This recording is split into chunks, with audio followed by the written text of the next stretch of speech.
Nerdrotic.com.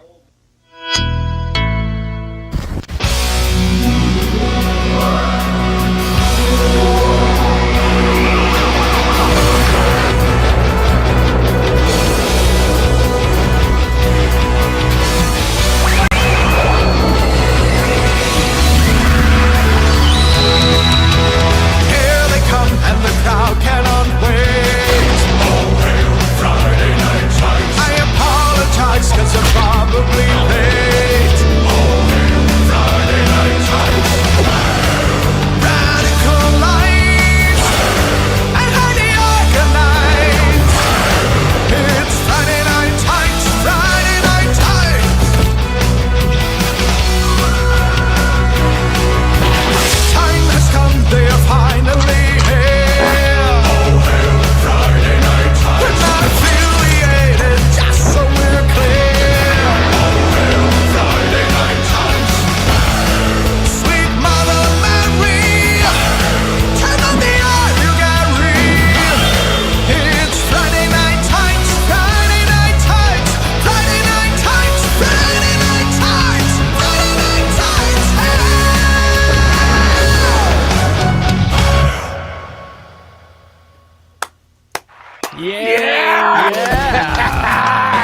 Let's fucking go on time today. On time today because Gary is not here. Gary is gone. Gary's in Egypt. Gary decided he was going to bail on his own show. So we are on fucking time and heterosexual today. What is going on Friday Night Tights? Let's fucking go. I see you're honoring the spirit of Egypt, Ryan. I am. It's surprised you guys as well. I threw this on during the fucking intro. And yes, I could not go to Egypt. I could not go to Egypt on this trip. Gary's there. A bunch of people are having a great time, and it's really cool to watch. I imagine it's probably for the best I didn't go. I feel like if I would have gone, like a pyramid would have fallen down. Some fuck would have stolen my shit or got my order wrong and would have caused an international incident. So probably for the best. I would have ruined the time for everybody if I had been there. Ryan, did you borrow that from Az's Ahsoka costume?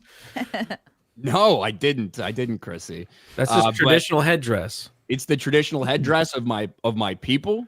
And as you guys know, I could have been a king in a fucking past life. I would have had those motherfuckers building the pyramids, slave driving out there. But no, I got this at Universal Studios, Chrissy. Oh, cool. Yeah, very cool. Az is here. How's it going, Az? Great. I'm so glad Gary made us watch Wicked for good so that he could bail on the show. Oh, dude. Fantastic. Do you think he watched it from Egypt? No, I don't think he's watched it at all. I think this was the entire fucking plan. I think it's like, hey, Art, you guys got to watch this. You got to suffer through this. I promise I'll be there. We even had this discussion last week. He's like, yeah, it'll be 11 my time. No problem. Yeah, I can do that for a couple hours. All of a sudden, we got an early flight the next morning. Forgot about that, huh? Very convenient. How convenient. We have to make him watch it when he gets back then. Yes. I mean, I think that Melissa's going to force him to watch it. I mean, I think that's probably going to happen anyway. 0.5 speed. Yes. I watched exactly. it with the songs. Double speed. Odin, who is a big Wicked fan, is here. What's up, Odin? What's going on? Yeah, I actually am a fan of the original show. Unfortunately, this is not the original show, so we'll talk about that. 5 times the gay. 5 times the gay. Yes. At least, if not more. Shad is here. You loved it, didn't you, Shad? No, I actually hated this one. I wanted to open my veins, and I have a new sword that I was tempted to use on myself with it as well. But check it. Look, this is actually a real one. This is a battle ready. Check it out. Oh, it's got the runes in there and everything. Just like the other ones. Oh, come on, because this is actually functional. Man. Yeah, sharp as hell. That's offensive. Battle ready. This thing is actually a hardcore. And sick. That one's nice. I'm collecting all the functional battle ready Lord of the Rings swords, and so I'm getting more and more. It's great. Sorry, I'm getting distracted. Back to you. That's like all right. Yeah, anything to distract yourself from Wicked. I know, right? Comics Division, off camera. What's up? Hey, guys. Yeah, I made it 30 minutes into Wicked for Good, and I want to toss myself out a window. And then you continued and watched the whole thing. I watched the whole Oh thing. no, I stopped at that point when I started contemplating suicide. I didn't know we could stop. No, sorry, self-delusion. Hold on, yeah, that's part of it. We have to watch the shit. Oh. We have to get through the shit. I watched the whole fucking That's thing. the entire fucking point of the show. It's what we do. But thanks for trying. Some of us can have suicidal thoughts and suicidal tendencies and still get up the next day. Yeah. Finish a Sorry. movie.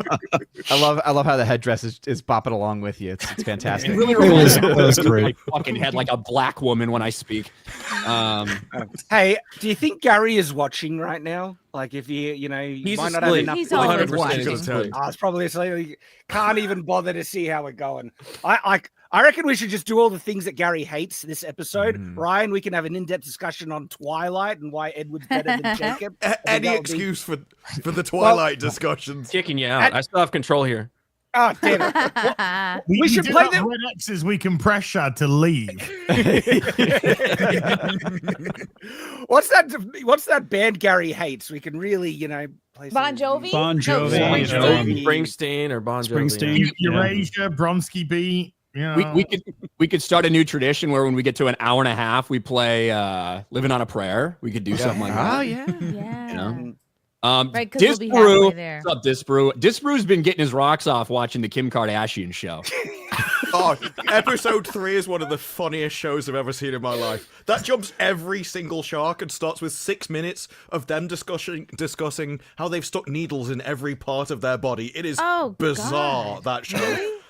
Like, Wow. randomly, at first, her husband, I'm like, he's got a man bun, that's particularly dodgy. And then it turns out that actually he's just dating a man that thinks he's a woman halfway through the show.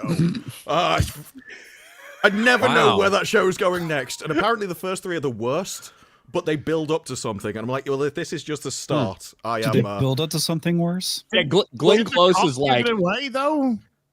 what's that? Didn't the cock give it away? All right, well, no, sweetheart, the how you footballer doing? knew what was going on. But Okay. Hang on. Okay. Is that the assistant from? Because we were forced to watch the first. So that episode. is a no, man? no, this is the new... That was a this is man? No, it's the new character they introduced just in episode 3. Turns out he's been banging everybody. So, Wow. So this is a great Oh, show, clearly. it sounds like. Yeah, Well, Glenn Close. beast. My favorite comment from Glenn Close was, Kim Kardashian, she knew she wasn't a good actress. So did we. I heard that me too. isn't the show like it's getting panned by every reviewer, but it's like for some reason popular. People are like It it's was getting number watched. 1 in like 27 countries. That's People love insane. trash, man. I mean, Yeah. Holy Well, you crap. also It's got to remember mindless. where it's at. So Monday, but it's number episode 1 one. on that streaming service, which doesn't Yeah, have Disney anything Hulu. coming out new right now. So that is also the perspective you got to have when it comes to that. Don't worry, Um, Predator Badlands will be on Disney Plus before we know it. Yeah, doing it'll be great, the same guys. shit. Head-to-head Okay, trash. take that, haters. You said it was a flop. It's the number 1 movie on Disney Plus. Oh yeah, just like every other piece of fucking shit that lost money. Because nobody's watching Yeah. anything on Disney Plus. What's it looking at this weekend as? I saw you talking about the box Oh, office the other day. it's like to say created is a compliment. It's died. It's just it's we're now sub. We're heading to the center of the journey to the center of the earth right now. It's currently bringing in $239 per theater on average, and it's probably going to lose a shit ton of theaters this weekend to Wicked. It's already had 2 days, Monday and Wednesday. Thursday's not even in. It's going to be a horrendous Thursday. Sub 1 million. It's done. It's going to have another massive drop off in week 2. Do they at least have a popcorn bucket? Hey, Yeah, Garrett. it's the Predator's mouth like that. and ready to receive. Comes with the fangs and That's everything. crazy. It is. It's almost like we were right the whole time. That's strange how that Yeah. works. Yeah. I mean, look at that Monday. A 75% drop off from the previous Monday. I was like, oh my God. 60. This is horrendous. Yeah, 76% drop off from the previous Tuesday, Oof. 61% from the previous Wednesday. And it was Wednesday of last week that it started to crater. So it's like this is off for a I guess huge. the women drop-off. are not coming out like they expected. But guys, just I was the told guys. this is the best Predator film since the original one. What Oh, happened? biggest domestic ever. Yeah, Don't look bigger at than the inflation. original. Don't look at I inflation. can't wait for them to say it was profitable because they will say, oh, well, Disney paid itself to put it on its own streaming service and therefore it made money. I can't wait for that. 'Cause And all that's the gonna be write-offs, fantastic. of course. I'm waiting for the merch is gonna save The it. merch. The merch is going to save it. The digital sales. You guys don't understand how this stuff Yeah. works, everyone. You don't understand. It's the digital age. But speaking of not understanding, Chrissy, what's up? Oh my God, I'm so happy to be acknowledged. I'm just happy to be here. I have a hijab ready for when Zoran finally takes office. So I'm just preparing myself as a New Yorker to leave. So. You're getting ready to learn all the Arabic numerals and all of that Mhm. shit. So Oh yeah, I got to start eating with my hands. What a time! What a You time to learn be alive. Stone to the face. there you go. And you know, we got our female representation. I don't think we got any black people on stream today other than Quarter Black. He's close enough. But we do, as always, need some gay representation here on Friday Night Tights. And I think we finally have it. He might be late, he might be gay, but Jeremy from Geeks and Gamers. Wow. Oh my Good to goodness. see you, Jeremy. Thanks for having me. I appreciate it. Didn't have anything better to do, so I figured I'd show up to this piece of shit. Really? I thought No. you were jerking off to Trump. I mean, that's every day. I mean, when is he not doing that? Yeah, like when am I not? Literally, do you see my other hand right now? Like, I mean, come on. There we go. How long is your penis? That's what Yeah. the name tag's for. Listen, black from the waist down. That's all I'll say. All right. And so, anyway, good to be here. In a draw. I mean, means he look, has Anakin bad credit. Skywalker's black from the waist down, but it's because his shit got burned to a crisp. So, you never know. It's You also never more know. of a fucking woman downstairs than that guy's boyfriend, girlfriend from that Kim Kardashian show, I think. But yeah. And doing all the heavy lifting today because I know it normally takes about 8 fucking people to run this stream, but today it's just one. It's Quarter Black Garrett. What's up? Quarter Black. Hey, What's get the up? claps. Get some clapped in them. Hey. It I takes have an the applause village to button. run Gary. So it's him not being here. It's a lot of weight taken off the shoulders. So I'm glad. I hope everybody in Egypt has fun. And, you know, I'm not jealous at all. But I can't wait to talk about fucking Leslye Headland popping her ugly ass head up one more time. Just to She call does. us racist and fascist. The Still- greatest thing I'm you've ever open. done. The greatest thing QB's ever done in his life. Too ugly to I'm be taking- assaulted. It's the greatest thing. Leslye Headland, It's so too true. ugly to be assaulted. Like, that is about the worst thing you can say to a That woman. is rough. That is real rough. That is fucking The bad, pressure's dude. off. You can go out at That's a new- night. But it's that's so a damn new accurate. moment there. I feel like we have a mutual acquaintance who at one point said, I wouldn't even rape you. I was thinking of that. I was thinking of that exact one. I'm wondering which one is worse, you know? They mean the same thing, right? They do effectively mean the same thing. It means you're an ugly ass bitch. So. I disavow. I read it, by the way. Yeah, what no, it is. we And disavow. speaking of ugly ass bitches, that's a good segue to our first topic, which is Leslye fucking Headland. Lesbian, former Harvey Weinstein personal assistant, creator of The Acolyte, who cast her own stupid gay wife in the show, was one of the biggest fucking disasters we've ever seen in the history of Disney Star Wars, which is saying something. Wow. Finally decided to speak out. And of course, here's the headline. Leslye Headland calls YouTube critics fascists and racists while addressing the Acolyte cancellation. Also bigoted and homophobic. Right on cue. Right on cue. I mean, Every Would single like those time. added to the name. Pete. This gives me hope that she's actually seen one or some of our reviews because that would be hilarious. I hope she's seen In the my full- impression. All of them, Chad. In the full Every article- single one of them. Shad, you don't have to call somebody, you don't have to know about somebody to call them fascist or racist. You just do it. Yeah. Yeah. In the full article, it does say a kerfuffle as she saw online creators, many of whom she'd followed for years before making her own Star Wars show.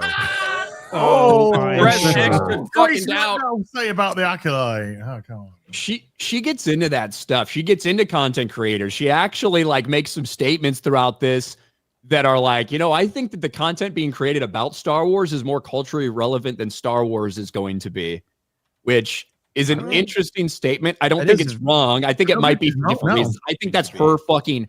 I think that's a lot of. Look, there's a lot of deflection in this entire article. The thing of like trying to take accountability, but really pushing it off to the side anyway.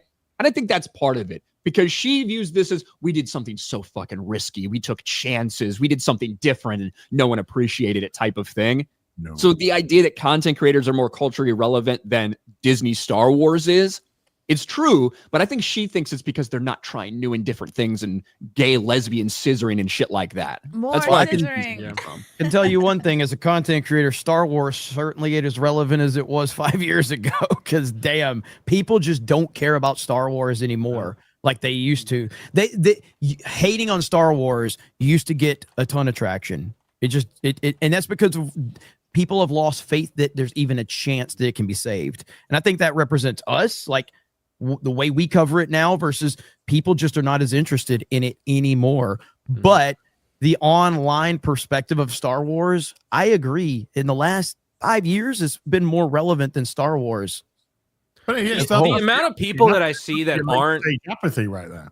The amount of people that I see that aren't political people talking or culturally pushing against all of this woke shit, like just normal content creators that'll like throw jabs at Disney or throw jabs at Star Wars not being relevant or not being good anymore has risen so much because it used to be, like you said, 5 years ago, it was like you would get called a racist, bigot, homophobe if you said any Star Wars was bad. That's ridiculous. Star Wars is the best thing ever, and it's never been bigger right now, and Disney's killing it, and you're ridiculous. You're a minority. That is not the case. How many of those are actually bots, though? That I think people actually thought that. I think they were so in their feels about it because I understand, like, you love Star Wars. I want to love Star Wars, but it wasn't where it should be. But a lot of people just kind of put blinders on and just wanted Star Wars to be good. And I definitely think that there are definitely people that were like that, but I think a lot of that traffic was probably generated by bots because a lot of that seems to have died down, with the exception, I would say, of Predator Badlands, where, like a day later, I got a lot of negative reactions to my not liking the movie, but it quickly went away. Yeah, because that was absolutely. It's the same with Superman, and it's the same here with Badlands.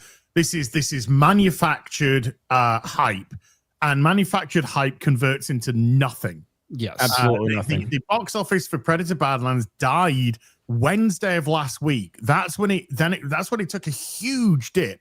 That Wednesday shouldn't have been anywhere close to what it was. And since that day, every preceding day has been horrendous. No matter what, I've had people on social media when I've said something derogatory about it because it's shit. By the way, it's shit that's made for girls. And I've had people, and it's the same old concern troll bollocks. It's I normally agree with everything you say, or I agree with virtually everything you say, but I cannot believe that it's an amazing film. It's like, I have never ever seen your fucking name ever, in any capacity. You suddenly just popped up. Oh, by the way, you're not even following me on social media, and yet somehow, you agree with everything.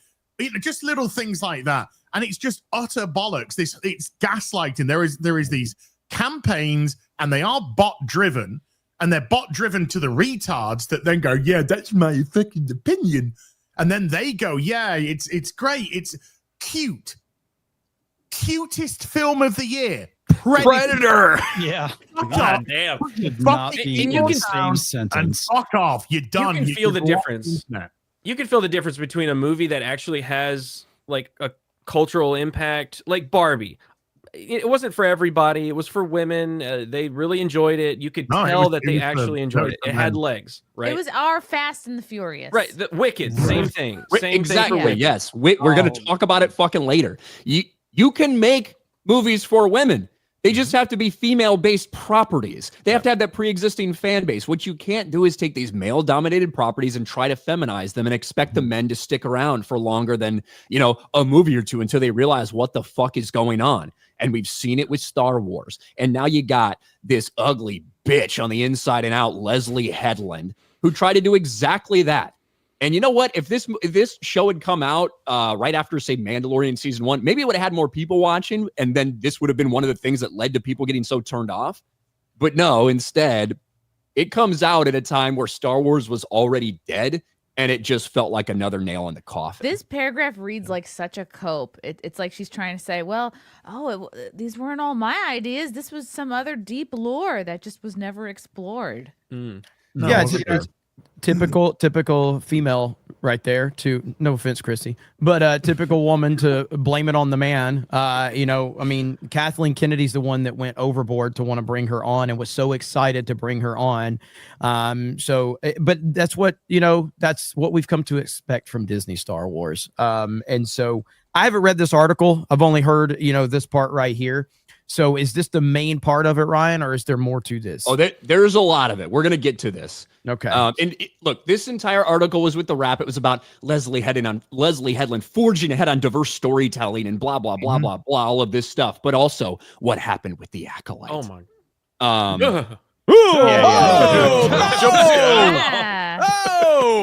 I right or am I right? Give us a warning first. It's like she's perpetually stuck in a lemon. What are we doing? All right, hang on. Let me show you. Scroll back up. We're Why? leaving it. Why? We're leaving it in there until we get a $50 super chat. Jeremy's running the show. Grifter's gonna grift. I'm not ready for fucking stupid chat. Yes, to take it down.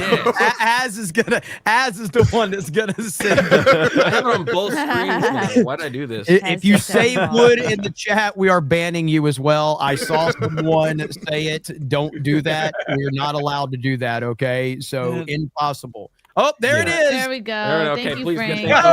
Oh, God. Frank, let's go. Wow, thank you, Master a Austin. hero. Look at there. See, listen, Heroes. Leslye Headland. There we go. You are Hey, not only are you too ugly Thank to you, be Nerf. assaulted, you are too ugly to even have on screen. All right, you are an ugly bitch. Established. Hello, Twitter. Thank you for the 50s in the chat. Yeah, but you can go back to that other one there, Garrett, just because that's a real long one. This has most of the stuff we want here. So first she goes about how setting the bar fucking low, right? Headland explains that making the Acolyte was always a major risk. It was a new part of the timeline. It was all new characters. It was a part of the lore that you couldn't use a stormtrooper. Didn't have the reference of the politics and war that Tony Gilroy has brilliantly exploited in such a genius way in Andor. But all that iconography and all those visual references are original trilogy references. Our references were the High Republic novels and the publishing initiative, and then the prequel, specifically with the lightsabers.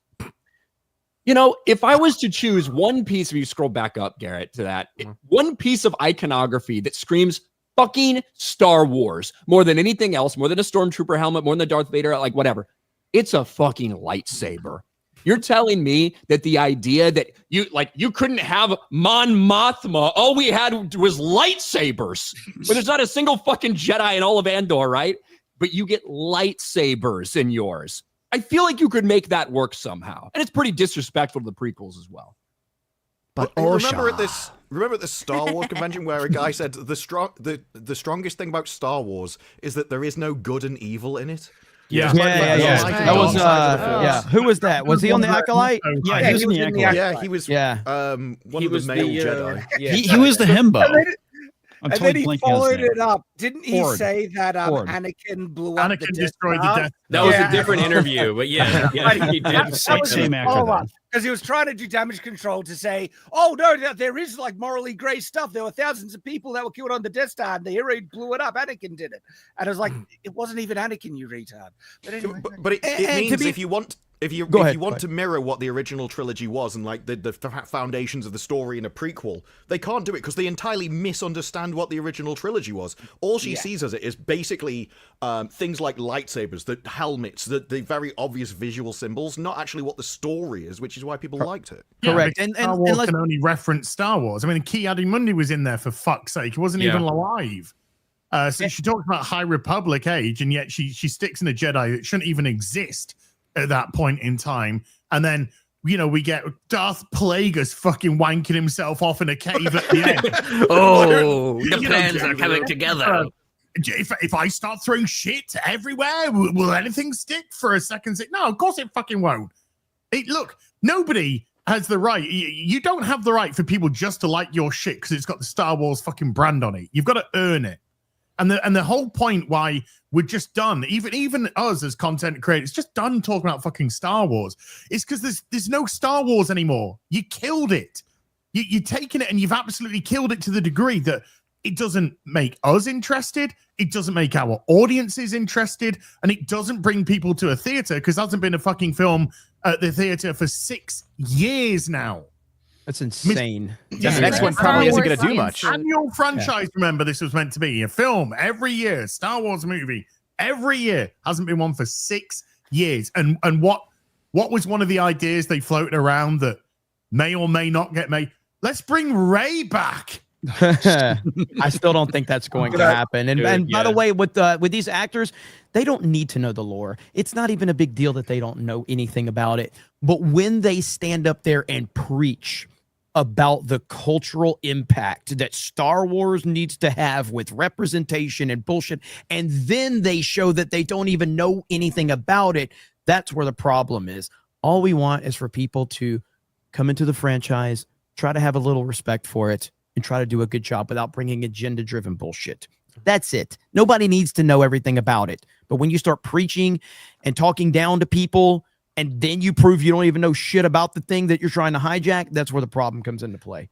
And that's exactly what they were doing. They were saying, like, that lady, Star Wars is very patriarchal and all that stuff, and not even aware that all the female leads in it. Amidala, Leia, Mothma, we could go down the line.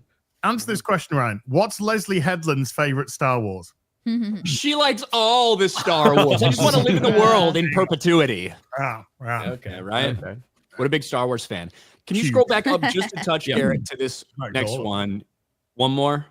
She's one of the 5 people that I think this is important. Predator Badlands Thursday's just come in at $811,000, averaging $218 a theater. Wow, it's really we got those massive great hit. legs. Oh, yeah. Shad, you didn't go see it enough times. I know. I should have gone on a second time. I still like it. Sue me. I think it's a good film. It's all for it's all you. good. I'm not going to sue you. I'm just going to take the piss. I appreciate it. And this is where I think one thing you're going to see come out of this interview from a lot of the Acolyte fans are to be like, Leslye Headland's so respectful to people, but you have to listen to how she does it. For many, the risk didn't pay off. The Acolyte was met with mixed reviews from fans and critics.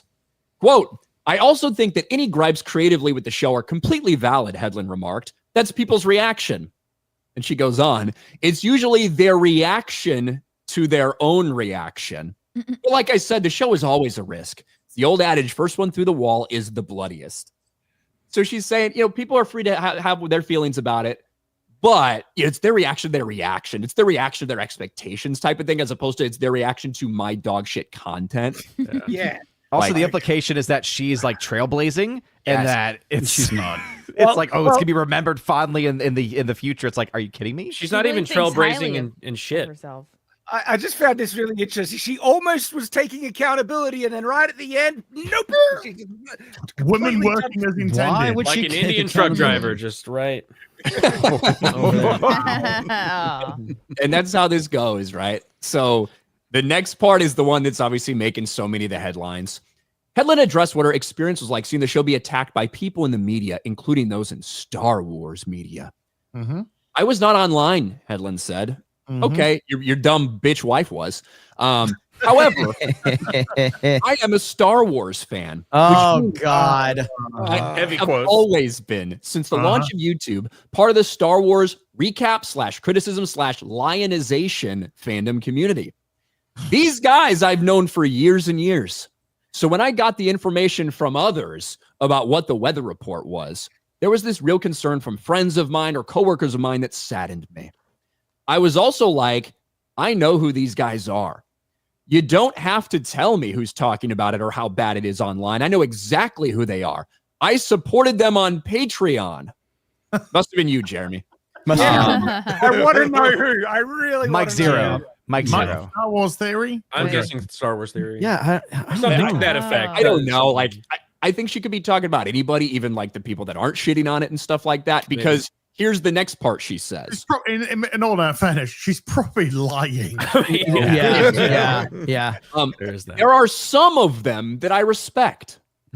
And there are some of them that I think are absolute snake oil salesmen, just opportunists. Then, of course, there are the fascists and racists. Yeah. There we go. He watches us.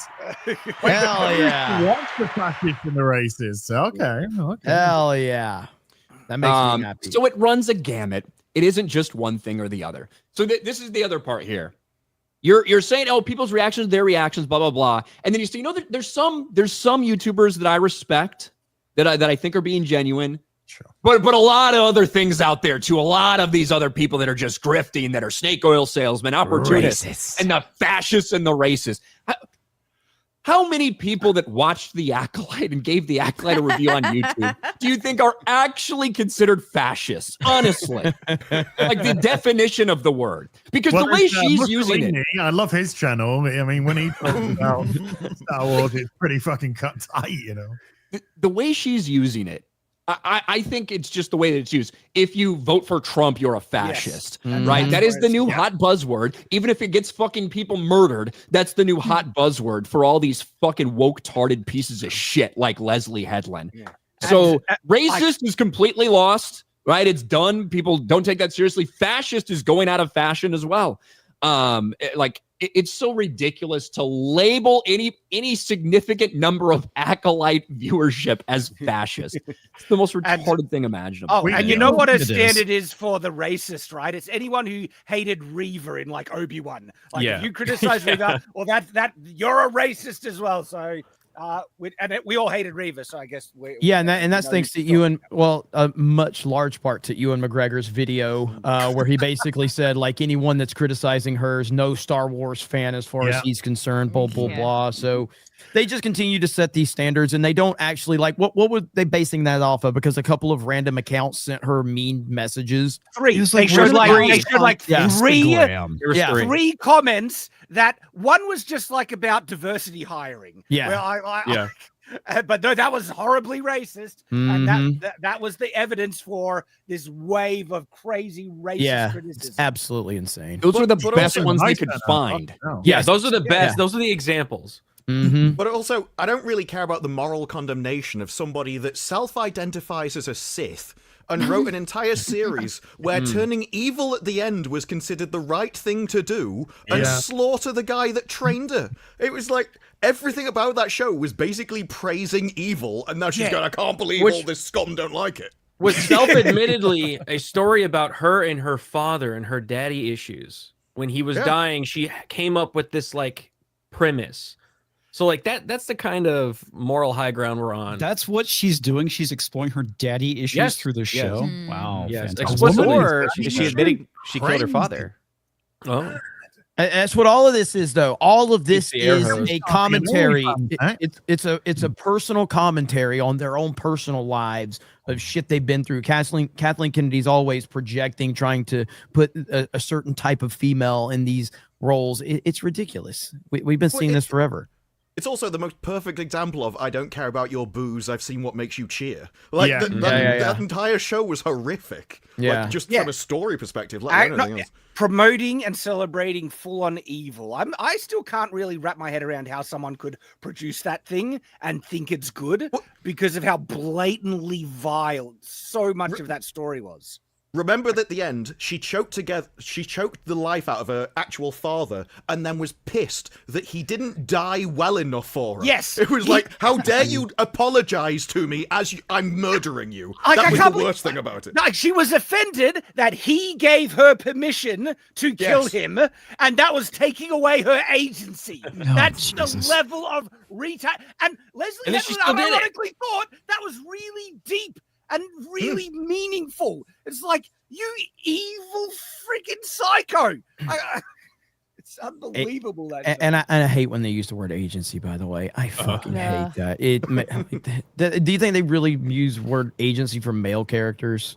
No, they don't care about male agency. It's a victimized word that they use it in a victimized way. It's super gay. Go ahead, Ryan. It's Marxism. Yeah, and this next section, I have the full quote. We didn't need the rap article for most of it, but I think it's important for this because it's way more revealing than just these couple quotes. So right after she talks about fascists and racists, she says this. Right. So I think that if you're in part of the fandom, you understand genre and tone of particular channels and creators. So in some ways, I wasn't surprised. Now, this is when she's talking about if it was weaponized or whatever, right? I wasn't surprised. And then in other ways, yes, I was disappointed. I think that you do, or you always do, when you have to create something. It's just that Star Wars is on a massive level of visibility. And this is interesting. This is where she starts getting to YouTubers and stuff like that. And I think this is a section where she is specifically blaming YouTubers for Lucasfilm canceling the show. The content that is being put out by the streamers or the studios is being snatched up by these other creators. And so commentaries, synopsis, live videos, all of the ways that these creators make money through viewer-based ad revenue in their Patreons. There's a lot of money to be made. And by the way, have at it. Get your coin 100%. But it revealed to me that there's a misunderstanding between the studios and that engagement. They think of it as fandom, and in ways it is, but studios use it almost like a focus group. It made me start to think, rather than the fans are toxic or this thing being mean to me, it made me think about the content being made about Star Wars will ultimately be more culturally impactful than actual Star Wars. I believe we're headed in that space. The IPs will continue to make money, but I don't know how much they'll affect the next generation as much as the content that is being created around those. She's events. not wrong. Wow. That last No, part, she's not. she is not wrong She at knows all. Tearing herself down irrelevant. by saying that. She's saying she's making culturally irrelevant Star Wars. It is Yes. true though. Like Yeah. the online space of covering Star Wars is more culturally relevant than actual Star Wars content. It doesn't mean that it's bigger. It doesn't mean more people but in terms of the relevance culturally, the online space has more culture. It absolutely does. And that's crazy because Star Wars has been the culture historically. Star Wars has been the cultural cornerstone of Hollywood whenever it's been released. And now it's absolutely nothing. It's a watered down version of it. It's terrible. Go ahead, Disparu. It seems like she's more saying that the YouTube stuff and the commentary will be listened to, and that will shape Star Wars in the future, which is exactly what it should be, because that would be fan first. Well, then I mean- the people get what they want. But that's rather what I than want like- to question, because they're saying that they look to YouTubers and streamers as focus groups. I don't like that would be nice, but I don't think Disney is listening to us. No, No, not in the slightest. No. No, they're listening to what they want to hear, and Correct. then it's just feeding what they already wanted to do, and then they put it out there, and then they realize it's not what the masses have wanted because they've been calling the masses racists and fascists, like this fucking ugly cunt who's fucking this stupid cow wasted $230 million being a Nepo baby, paying a wife, paying a gay friends, just on herself, getting all the credits, producer, director, writer, everything fucking rammed in there. And she wants to nickel and dime some fucking Patreon or some ad revenue from people that know more about Star Wars in their little fucking nail than she ever will in her whole fucking lifetime. This is a dumb bitch who got an absolute golden goose, dropped it because she just made a pile of fucking dog shit with her fucking daddy issues and her fucking gay shit, and it was a fucking joke. It was literally watching a joke on the screen that cost hundreds of millions of dollars to make. And then when it's rejected, because it is a pile of wank, because Disney Star Wars is a pile of wank, you turn around, I can't blame myself. I can't blame any decision I made. I can't blame the story decisions. I can only blame A, the people that fucking hired me because they love to turncoat, or B, the audience who rejected it. But it's the audience that determines whether or not you're a success. It's the audience that determines whether or not a film succeeds, whether or not there's going to be more, because if that loses money or doesn't make money at a theater, you're not going to get a sequel. But with the rise of streaming, we're literally just seeing money burnt, just hundreds and hundreds of millions burnt on content for a streaming service that nobody fucking wants to watch. So yes, there's going to be more cultural relevance to people talking about Star Wars because those people who are talking about Star Wars, I'm not talking about myself, I'm talking like the major players in Star Wars, the people that really know the lore inside out, your Ryans, your Star Wars theory, people like that, they bring so much more to the table in terms of relevant Star Wars content than anything that Disney will ever put out. That's why YouTube fucking wins. That's why the content creators win. And I think she had this in mind. I think she had no idea how damaged Star Wars was. I think that she believed that Star Wars was at a place where it could not fail. And so going into it, hijacking it, and I think she is shocked at how bad her project failed with the Star Wars branding because she had no idea how damaged it was by the time she got there. Does that make sense, Ryan? Do you understand what I'm saying? I think that makes not sense. only that, Yeah. Jeremy, like she honestly thought The Acolyte was some high work of art with some real deep and meaningful, themes to it. Like that as well. And she just can't come to terms with how crap it is. And when you look at this paragraph here in its full context, what I believe that she's trying to say and trying to push on people, you're right, Jeremy, that the last part of that about it being more culturally relevant is true. But you have to understand why she's saying this. Talking about how people make money doing this and it's a business and all these people doing this and a lot of people are snake oil salesmen and opportunists and stuff like this. What she is saying is that because the studio listens to us, we are culturally relevant. And what she's really saying is that the studio listened to them. That's why my show got canceled. Like that's the whole premise of her fucking argument right here. That's what it's about.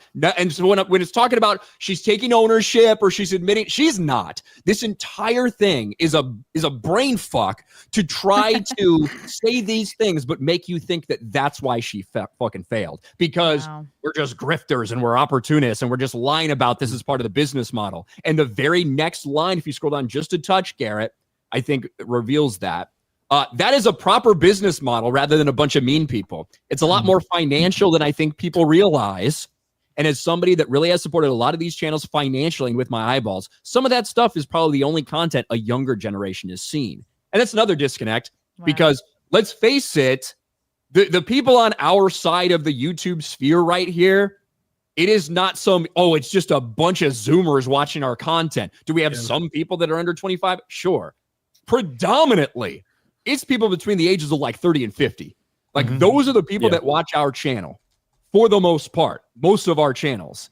So that's not true. Like the young crowd, the ones that don't know what their fucking pronouns are, like they're the fucking freaks that lap up your dog shit, Leslye Headland. Weirdo freak. The younger generations don't care. They don't care. You missed the generation. You jumped it. You made it completely irrelevant to kids. You don't make good stories that will bring them in. Like that's so ridiculous. Any generation, a 5-year-old is a 5-year-old, regardless of generation. What was that? Love my inspirational music. I'm making a good point here. 5-year-olds are 5-year-olds, regardless of what generation they're in. If they see a fucking lightsaber fight, they see a sword fight, they see a laser blast, they see a cool story of like somebody fighting against an evil Darth Vader. That transcends generations. You fuck that up. Somehow you figured out how to fuck that up, and you did it, Leslye. You did it. They don't care about it, and they're not watching YouTube about Star Wars. They're not watching that shit. They're watching streamers. They're watching iShows, show speed. They're fucking watching people play video games. That's what they're doing because you and other people in Lucasfilm and fucking Kathleen Kennedy and Bob Iger killed it.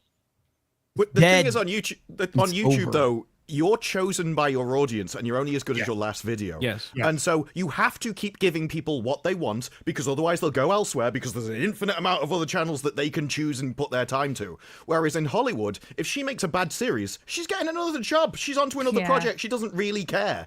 And so it is wrong to think that there's some kind of business model to it or it doesn't do that, because when you say something, the people watch you because they also agree. If you come out and start trashing something that everybody else likes, they will tell you and they will not stick around on your channel for long. So you are almost created by just having a load of people that think you're like them and so come to you for essentially a review that they can trust, so if they go and see it and they know about their money and stuff. She's acting almost as if Hollywood and these programs are owed an audience and she sees YouTube the same way, and YouTube just doesn't work that way. It is instant, immediate, and very frequent feedback that you will be told about every mistake. And it doesn't help the fact that you constantly call your audiences racist and sexist and all this, and we've been hearing this since The Last Jedi now. So this is what, 2017? Mm-hmm. So since 2017, you've been calling your audience sexist, racist, homophobes, all of this. And then you wonder why you just lose your audiences. You know, when good people that have, I mean, the demographic that watches our channels, what are they? They're working professionals with disposable income. And you're telling working professionals with disposable income that you're a bunch of racists and fuck off. Well, guess what? They're mature people. They will. Meanwhile, that's exactly what we've done. They don't work. They don't bring income. Teenagers don't do that. They don't have the financial resources to carry your fucking franchises. And yet you're the ones that are pandering to them, but they're not even picking up on the themes because they're not even thematically getting to it. So you're not creating a generational support here. You're not creating because this is what Star Wars is. The OG was in the 70s. That's when it started, 77. So we got people now. I'm 50. I didn't start watching Star Wars, until I was like 6. So technically, Empire Strikes Back was most likely like the age that I was when I started to watch Star Wars, like 6 or something like that. And then it went to another generation because of how beloved it was. Then the prequels come out. And then there's a generation of Star Wars fans that could take their children to the prequels. Now the prequels people have children and they aren't going to take their kids to this shit.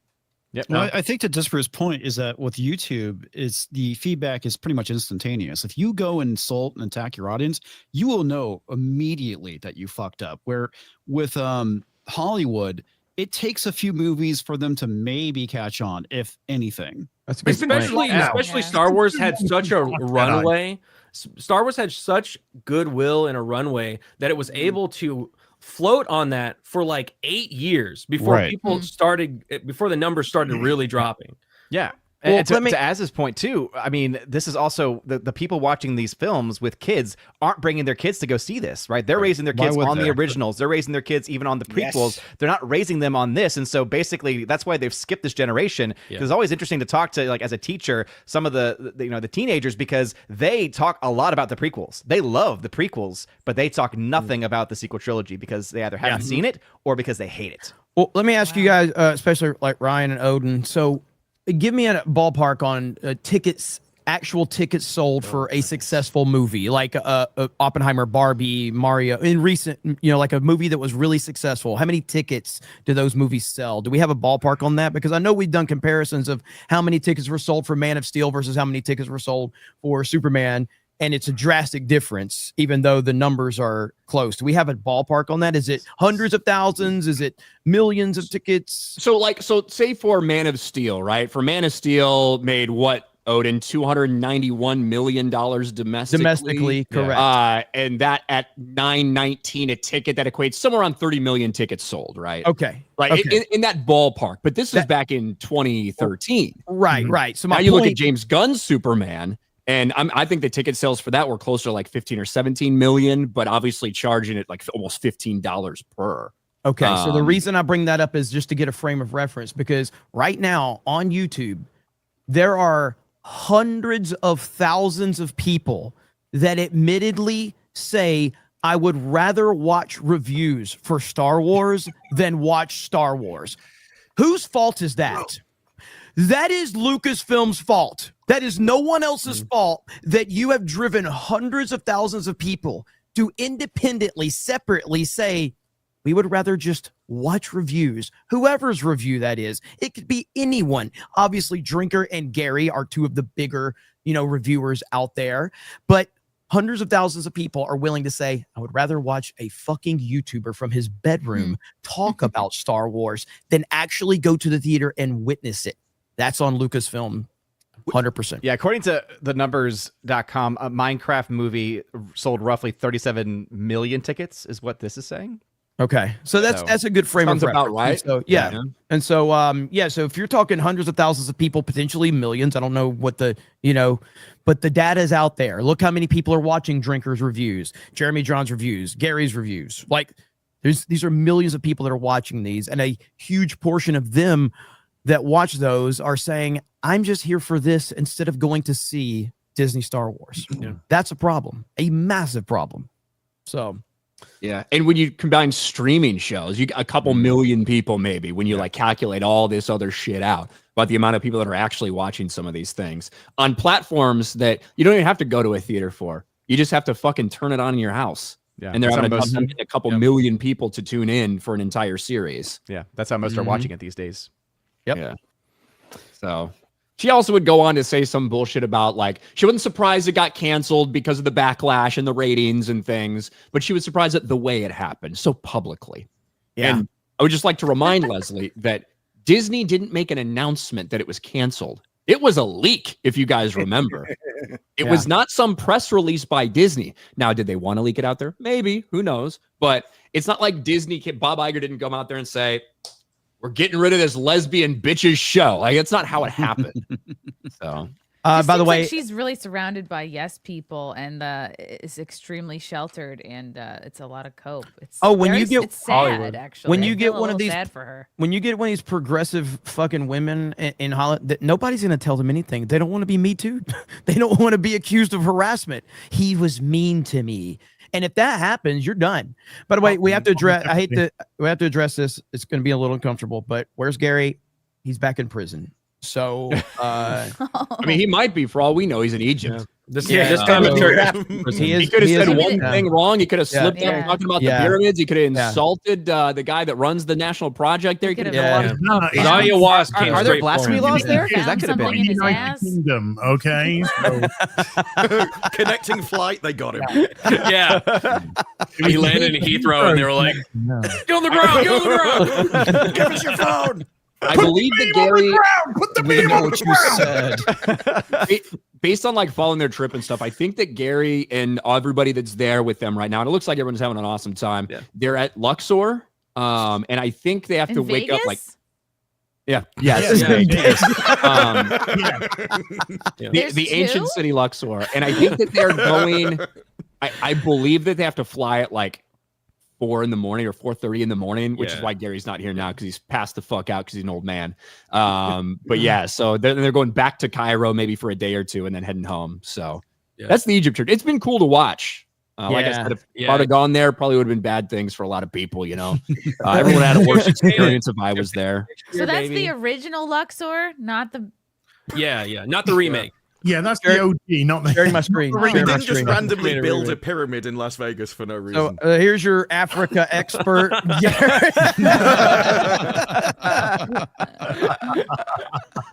I killed one of his streams the other day because his audio was way too loud. I was like, hey, turn it down. And he broke the audio and had to quit the stream. So. My bad, chat. My bad. It's all Garrett's fault. He looks high or drunk as fuck, or maybe both, man. He looks toasted. Africa expert. His Wi-Fi was pretty shitty too during that stream. I watched a little bit of it. Would have been usable. Would have been usable. Yeah, it was pretty shitty. What happens when you go to third world countries, you know? Even that far north in Africa is still shit. It's not in the United Kingdom.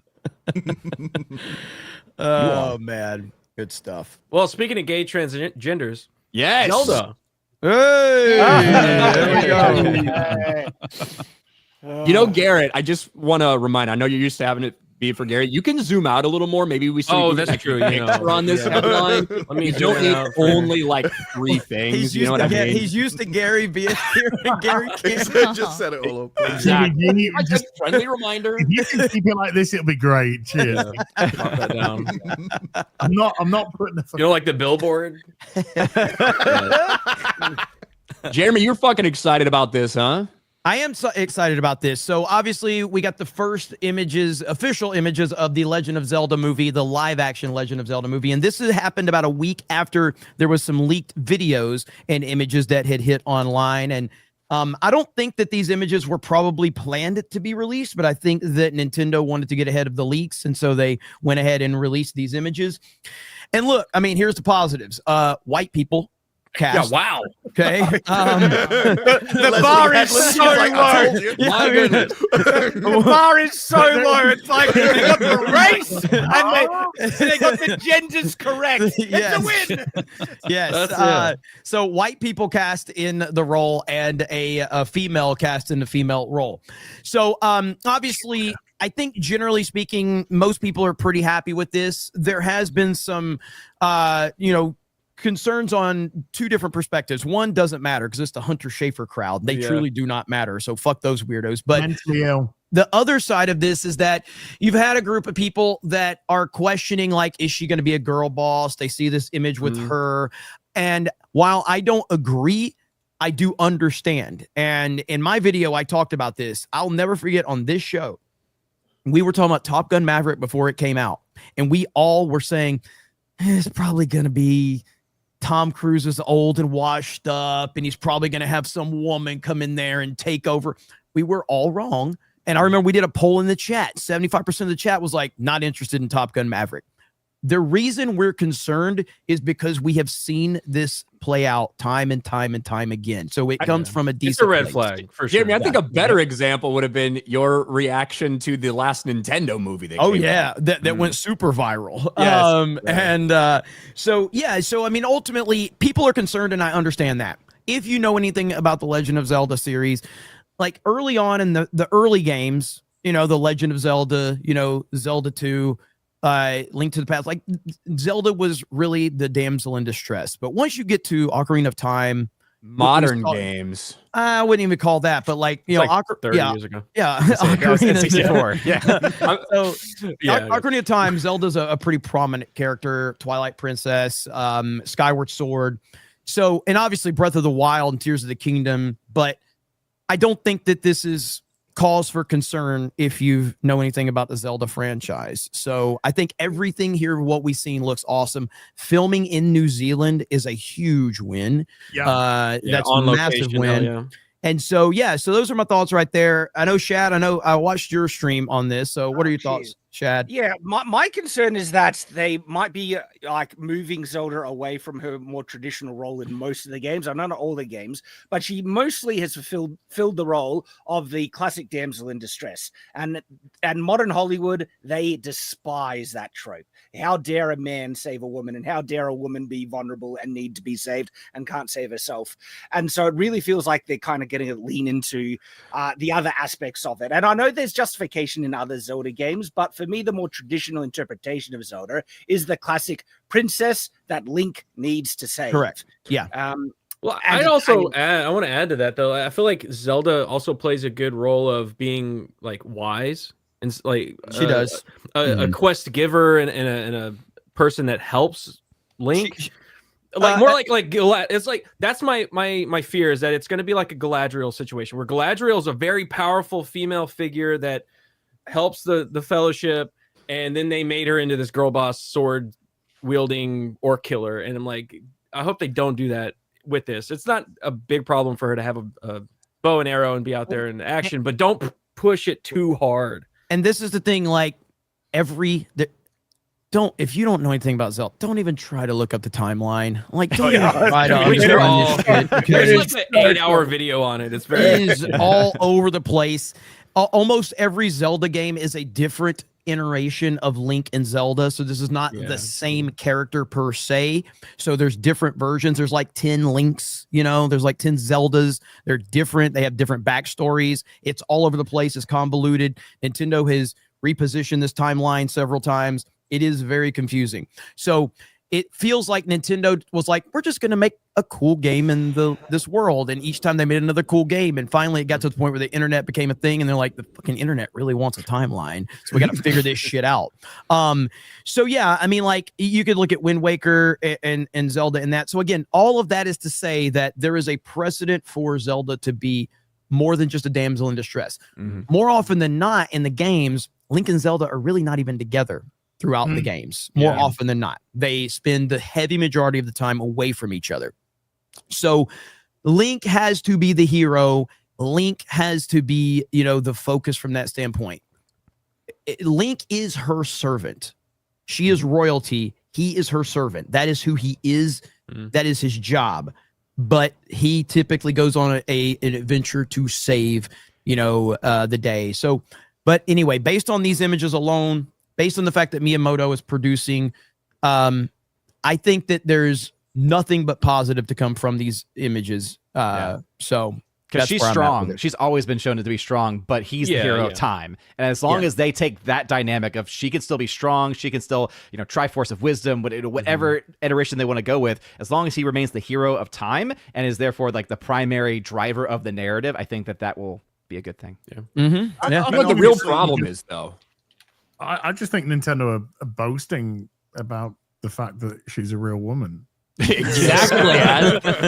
That's the real fucking problem.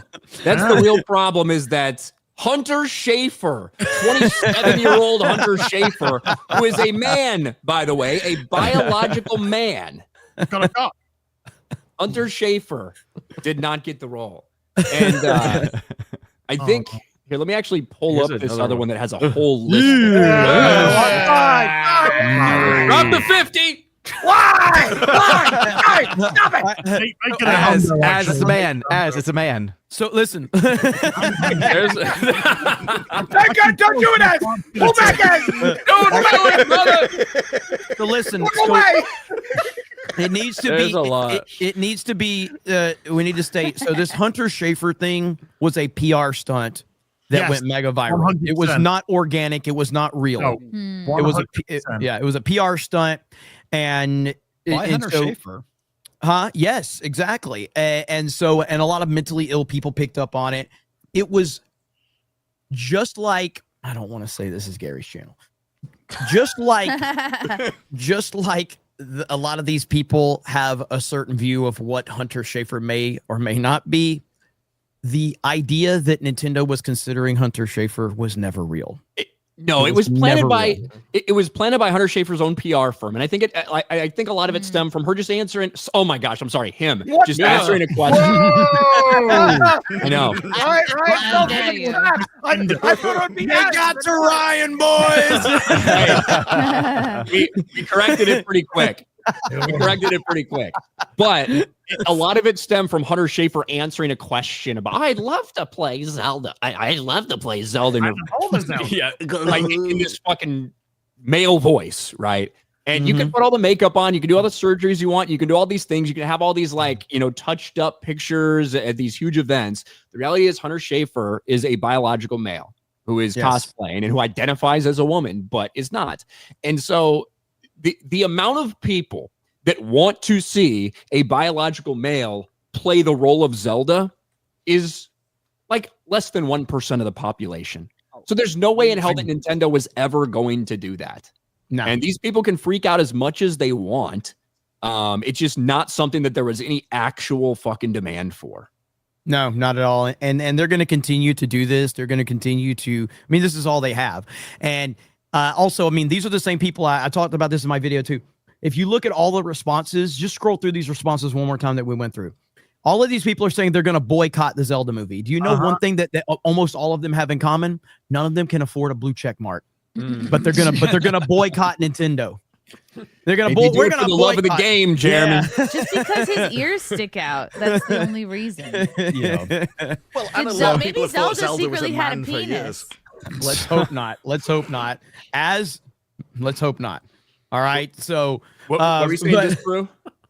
I'm not the one who thought misgendered Hunter, okay?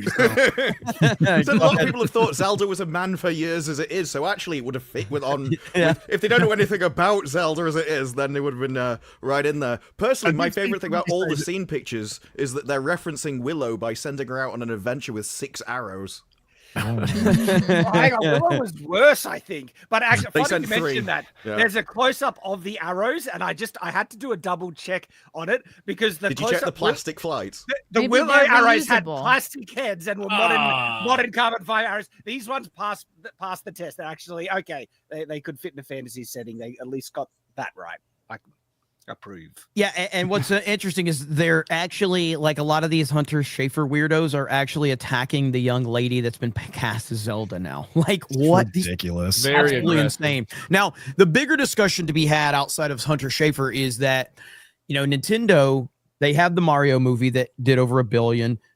You have the Mario Galaxy movie that's set to come out in 2026.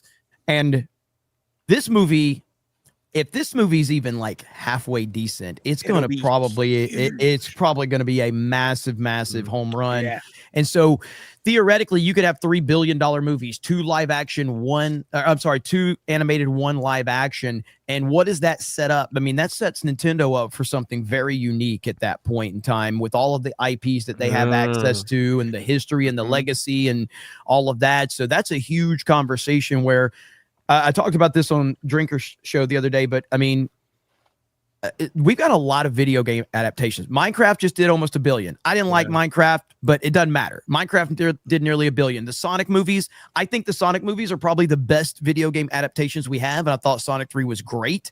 And those movies do fairly well. It's not like they're doing billions, but what did Sonic 3 They do hit? enough. Well enough do for what enough they for spend. sure, yeah. Yeah. 500 million or something, yeah. Yeah. So I mean, the Sonic movies have been very good. And we've seen different iterations of things. I mean, what was that Warcraft movie several years ago that wasn't exactly the most well It received. was a flop, but people It's do speak of it pretty China positively. that kept that one alive. So yeah. They're So still doing Mortal Kombat. There's a wealth of stories and properties that they could start doing this to. And if they do it right, like it seems like Nintendo is very, very on top of the ball about this. Like with Mario, it was a good movie, it was quality. Mhm. So like if they continue that trend of quality adaptations that stick close to the thing that people love, they could have a huge, like a Kirby movie out there, Star Fox, like it's a crazy Metroid. Metroid. It's Metroid would be because- cool.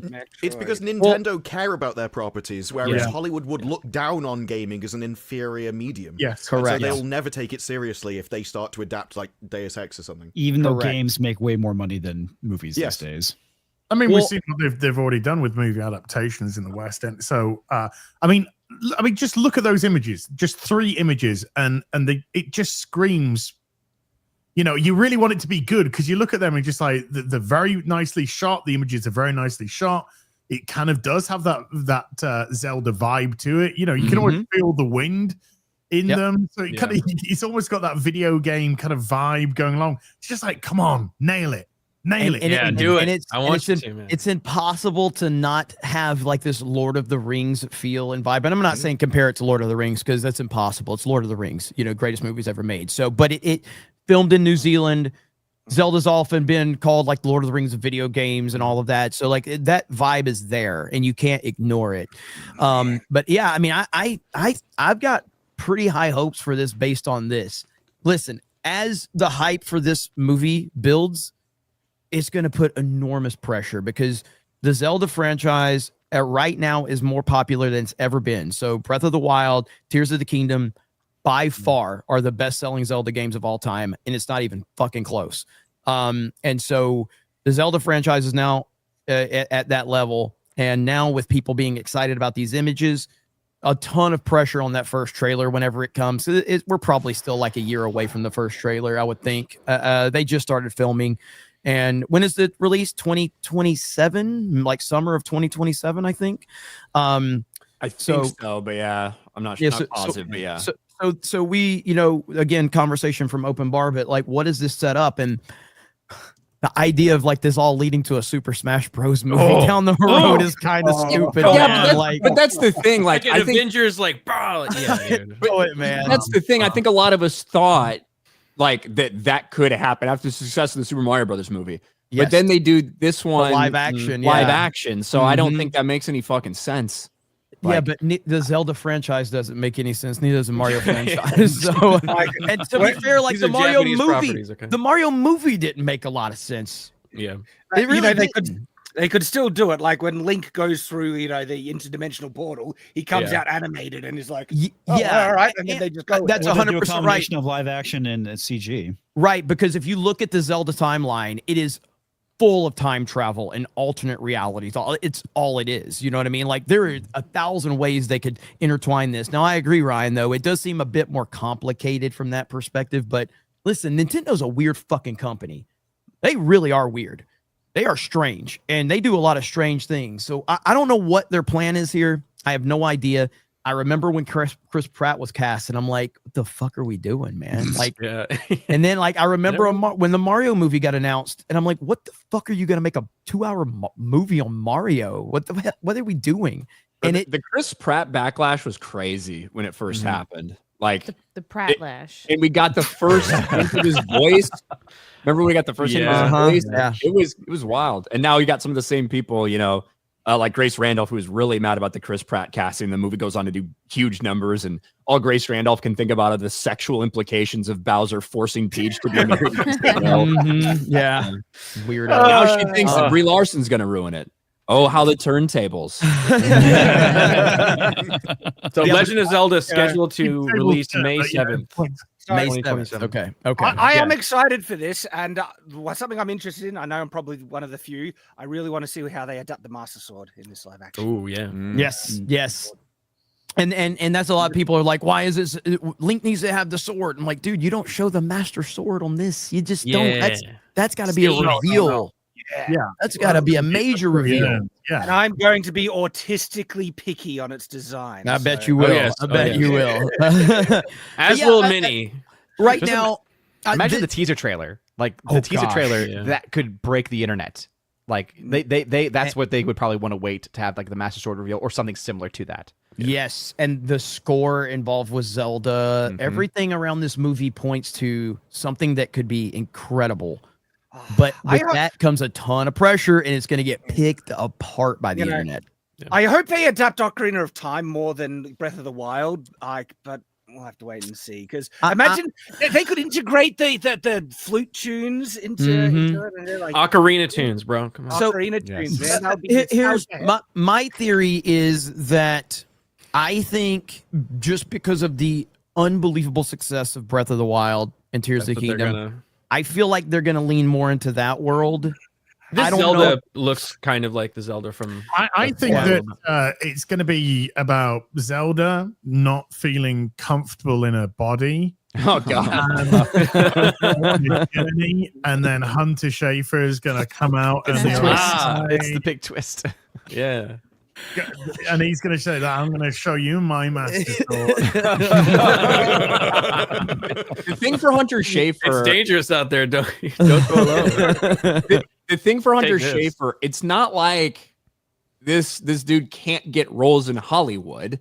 Like Euphoria, pretty big, right? Pretty big name, pretty big successful streaming show with a bunch of other big names in it. We need Sydney Sweeney, Zendaya, all this stuff. They're doing season 3 now. You know who Hunter Schafer plays in that? The perfect role for Hunter Schafer, a biological male who has transitioned into identifying as a woman. That's Hunter Schafer's role in that. Yeah. And maybe that's what you should fucking play. You know what I mean? Maybe that's a little niche that you found yourself in when you chopped your dick off. Maybe, just maybe. Just play a dude disguised as a girl disguised as a dude. Overall, nothing but positive things from those images, and we'll see what they do. I think that the concerns are valid. I think people that have seen so many of their properties ruined time and time again through Hollywood have concerns, and I think that those are valid concerns, and we're just going to have to see step by step how this all looks. But you got Ganondorf, who's going to be cast in that role. There's a lot of questions still remaining for this film. Wes Ball is directing. He did the Maze Runner movies and the most recent Planet of the Apes movie, I think, which I haven't seen. It was bad. You also have a writer for the Rise of Skywalker on this movie. Come on. Now, as I said, I remember a long time ago in a galaxy far, far away where I was told that there was a young man who wrote a Breaking Bad episode and directed it, who was going to take over The Last Jedi. and he was the guy that did Looper. And we're like, oh, well, he worked on Breaking Bad. He must be great. So, I mean, leadership matters. And so, who is it? Is it Chris Terrio? I don't know his name. I just know that somebody. I was watching. White. The writers are Derek Connolly and T.S. Nowlin. One is known for Safety Not Guaranteed, Jurassic World, all the Jurassic Worlds he was a part of. Yeah. And then T.S. Nowlin, Maze Runner adaptations, Pacific Rim Uprising. Hey. Oh. Not a good sign. Okay. Who's the guy that was on Rise of Skywalker? I'm assuming it was the Derek Connolly. but- Retardo. Yeah. Okay. That's Derek it. Connolly. So yeah, I mean, we'll just have to see. I think I've seen I feel like I've seen the Maze Runner movies, but I don't know. Like, They're like, The first one was all right. They're fun. They're all Popcorn. right. It just Yeah. I didn't read the book, so I don't know if they're great adaptations or anything. I'm not sure. They were okay movies. yeah. I mean, know. so far, at least the casting looks good. Mm-hmm. Yeah. It looks fine. I don't give two fucks about Zelda, to be honest with you. Like, not really. Like, nothing about that like hypes me because I'm not a huge Zelda guy. I played Ocarina of Time. I played Wind Waker. I played Breath of the Wild for a little while. I didn't beat the game or anything, but I'm not some massive Zelda nerd. I'm just glad it's a fucking chick and she's not black. Like that's where I'm at. It's actually Yeah, we accurate. cleared 2 hurdles. Take your victories. Well, Ryan, you played more How? Zelda than I have. The only Zelda I played was the original NES game. Oh, man. I probably fucked around with like maybe a Zelda game on a Super Nintendo or something at one point, but Link to not the a Past. lot. Not a lot. Ocarina was my Link, jam. yeah. Ocarina of Time was like my first cultural gaming. Majora's moment. When all my friends were Madura. playing it, Majora. we didn't. Majora. Oh, but all Sorry, my friends bro, were playing black. it. We didn't have the walkthroughs, and we would call each other like, "How do you get through the Lost Forest?" And it's like, "You gotta go this way, that way, and everything." And Well, Ocarina of Time. I have a question for Shad and Disparu. Who is Zelda? That's right. My Zelda favourite is thing is actually Zelda's go around older saying that brother. Zelda's a man. That's why I've really enjoyed the Hunter so far. I kept saying Zelda, and I'm like, Zelda. why did I say Zelda? Zelda. because Australians It's are Zelda butchering like Zelda. Zelda. Zelda. Was that? Oh, it was Gary, right? Gary, Zelda. Remember that commercial? And none of us knew what the fuck he was I knew talking what he was about. talking about because I was And old he's enough like- to remember it.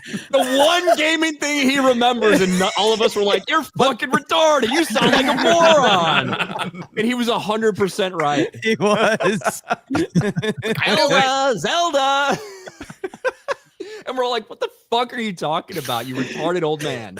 I remember Hunter Schafer's been picked up by Hideo Kojima for his next podcast. Oh, Solid Snake.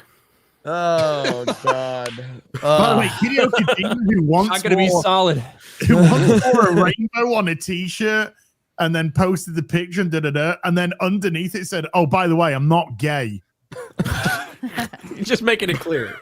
Oh man. That That was good shit. To make it clear, I'm not gay. But speaking of gay and feminine, Oh, I suppose Oh, it's time. we got to get to it. We all fucking wasted our time watching this thing. We I all didn't. sat down and watched it, even though Gary's not here to talk about it. We got to talk about Wicked 2. Wicked for good. Oh God. And before we even get into reviews, I guess we can talk about how the box office is doing because look, we know that the people that watch this channel, it is not the target demographic for this movie. It is just not. And that doesn't mean that just because a lot of us don't like it, that it's not going to make a fuck ton of money, because it is. Yep. Just like I said, the first one would, just like I said, this one would. And before we started, before it came out, it was tracking for a $200 million plus worldwide opening. I think those numbers are going to be pretty heavy on the plus side when all is said and done, because the preview numbers came out today and it's the best of the year by a long shot. Yeah. $30 million preview night for Wicked for Good. To put that in perspective, the first one last year was $19 million Thursday previews.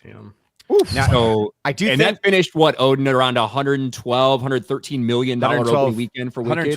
112 opening weekend, but I do think that the 30 million is actually including Monday. Like they didn't have a lot of show times earlier in the week, but there were earlier fan showings that they also included. That still 30 million to get over that span of time, with most of that coming from the Thursday, is very impressive, and it does speak to a massive opening.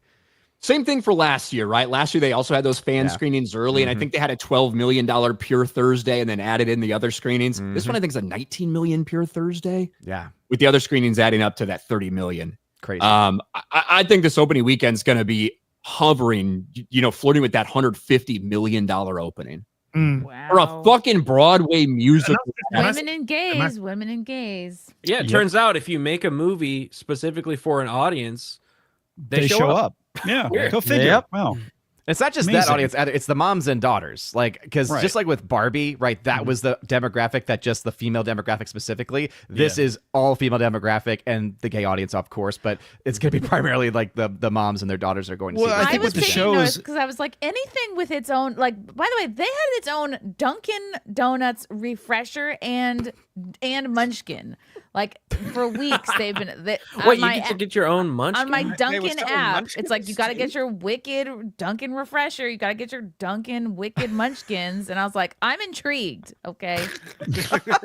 well, I think the big thing this shows, along with like Barbie, is that if you actually make something that is geared towards women, women will show up. And if you take a male-dominated brand and feminize it, women will not show up. Yeah. If you took this and made it like bloody, and men will not show up. Made it a bloody action film, the women would be going to show up. Yeah. Well, guess what? They actually have tried that in other properties. Pride and Prejudice Zombies is exactly what they tried and didn't do that well. And so, when you take a property that's beloved by one gender and try and force it into the other, it doesn't do well. Go figure. It was beautiful to look at. It like if you're a theater FAG, you're gonna like the music. Film Actors Guild. You're gonna enjoy the yeah. sounds of it, the sights. That gay guy from SNL is in it. But like the whole time, I'm just like, man, for how beautiful this is. I just wish it was better. I wish the acting was better. I wish the story was better. Like, it's a nice idea, but like, ugh. You're talking about the second one? Executed. Yeah. Is it a nice idea though? Yeah. I felt like I was being lied to the entire movie. It felt like it was being That was the told from premise. the villain's perspective. No, Yeah. because this is supposed to be the real truth compared to whereas I just trust the original movie, and I'm like, Yeah. I don't really like the idea of a villain lying to me for 2 hours about how amazing they are, knowing that they're lying to me. It felt like a really and that goes back to the creation. I mean, you can take that down, Gary. Yeah, it goes back to the creation of Wicked, which is a fan fiction, effectively. Wicked is a fan fiction written in the early 90s, I believe. 95. Where somebody's like, what if, the Wicked Witch wasn't actually bad? It was just a bunch of fucking gaslighting, and really the wizard's super fucking evil. And it was all to like set her up, and society like painted her this way. All of these things. And the book actually gets way more in detail about a lot of the heavy like political themes and shit like that surrounding it. And then when the musical got made, the musical was much lighter when it came to some of that stuff. Certainly a little present here or there, and changed some things like some less radical things. Like the book is like R-rated when it comes to fucking and shit, right? Like that's what the book is. Fan fiction. Ass. It is. He's like, As it's going to make you ask, is the pussy green? That's what it's going to have. That was the first thing that came in my head, actually. Exactly. Mine is, the but book- I'm, they give I'm details- figuring it out. Because if I remember, see a doctor. Going to the doctor, check it they out. I give got details pills for about that. Fiero because he's a part of a race that has it's like blue diamonds, I think, or something. It's been a long time since I've actually read the book, I was but wondering like what I was remember blue. like they give a lot of details there. Kind of, very R-rated. Yeah, it's a fucking fan fiction. It's degenerate. But even, I for instance, enjoyed- like Elphaba's sister, who in this one is in a wheelchair, right? The wicked laughs when wheelchair she's in witch a of wheelchair. the East. I love the original. So in the original, this is why I think they adapted it for a wheelchair for the play, which is also in the movie. In the original, she don't got no arms, Lieutenant Dan. She doesn't have any fucking arms. She's born without arms. So she's disabled in a different way, which she needs help and everything from How does she people. do So they make her in a spells with wheelchair her- for this. With her Yeah. stumps? Yeah. I don't think she even got stumps, just right at the shoulder. She's Now, like, Mama that- stand, Mama sa, Mama They should have had, because they could have gone like, Well, so the consensus, I have not seen it yet, but the consensus is this is not as good as the first one. Oh, not Yeah, even. That's so- what I've heard. That's what I've heard. as well. I mean, we might as well talk about it because we can have a consensus here, even though Jeremy didn't fucking see it. Spoilers. I thought that I was think playing this one's Arc weaker than Raiders, the first okay? one. Oh, by far. Better use your time, buddy. But I think that this is weaker than the first one. And I expected it to be that way. If you look at what the story actually is and how it ends, and it's not as, even if you didn't like it or whatever, at least you could say parts of the first one, it kind of had like a fun feeling to it. That's not this one. It's all fucking sadness and misery and gaslighting and friends fighting and getting tricked and all this shit. And also, I feel like the music isn't as good. The songs aren't as good in this second one, maybe because they're so sad and shit. And then also you start bringing in characters that you recognize from Wizard of Oz, even more so than just the wizard. And you really can't help but thinking this is all just complete and utter bullshit. Mm-hmm. You know? That just made me want to watch the original. I was like, I want to watch that movie. Let me watch that one. On top of everything Ryan said, how like the songs are not as good. It's not as a lighthearted tone or anything like that. The plot is actually very retarded. It's stupid as hell. And then they try and force its way to try and justify its insertion with the original film. And the justifications for a lot of it doesn't even fit or like perfectly with the film at all. Like the sister's supposed to be the Wicked Witch of the East or something like that. She stuffs up one spell, gets slippers, and that makes her a witch and everyone hates her. Like, there's so much just stupid things that don't fit in. Yeah. And at the beginning of the film, right, they established that, you know, she's got all this magical power as the witch. She could have taken out the wizard at any friggin' moment with that infinite magic spell book bullcrap she has. She kept fucking it up every time. Well, no, she's turning people into tin men and scarecrows. She could have turned the wizard into a chicken. Preventing problem death. solved. Yeah, exactly. Like, but she's just The chicken of flying Oz. around doing nothing throughout most of the film. She's being sad. She's being sad. Oh, but she's supposed to It's be being called a Black friend. Excellence, Chad. You I'm wouldn't surprised- understand it. I'm surprised you didn't bring up. Retarded. I'm surprised you didn't bring up Glinda, because her arc in this movie is essentially realizing that she's going along with evil because she likes the attention, she likes the power, she likes being treated as if she's something important. And then at the end of the movie is her staging a coup so she can continue doing all of that and still getting all of the attention and all the power and everything else. She essentially embraces her evil ways rather than learning that actually maybe I shouldn't do that. I'm just Every gonna single stage one. a revolution. Yeah. And look, Most woman thing I've ever known in my life. It's a woman film. Well, I have a feeling our audience isn't going to care too much about spoilers because how the movie ends is retarded as well. Yeah. Where the It actual ends like 18 times. It would never. Right. there It's like, is is this no movie really reason. gonna end? There's no actual reason for the wizard or his helper, who actually is a crazy, powerful sorceress that can summon tornadoes, that can level things, to just, oh, yes, I'll leave. Two monkeys, that's all it takes. Just the monkeys fly her away. When it because happened, the when it wizard said happened. so. I don't even know why Glinda walked in Alphaba that let room. herself die. Like, what? She just walks into a room and lets It's herself so be she killed and could fakes run her away death. with the white guy. The whole last half of the Could've movie just is done that anyway. characters instantly turned changing into a their Velvet opinion. Graham. And like for that example, this is a witch that's extremely powerful, like you just said, can summon fucking tornadoes and bring people from other dimensions.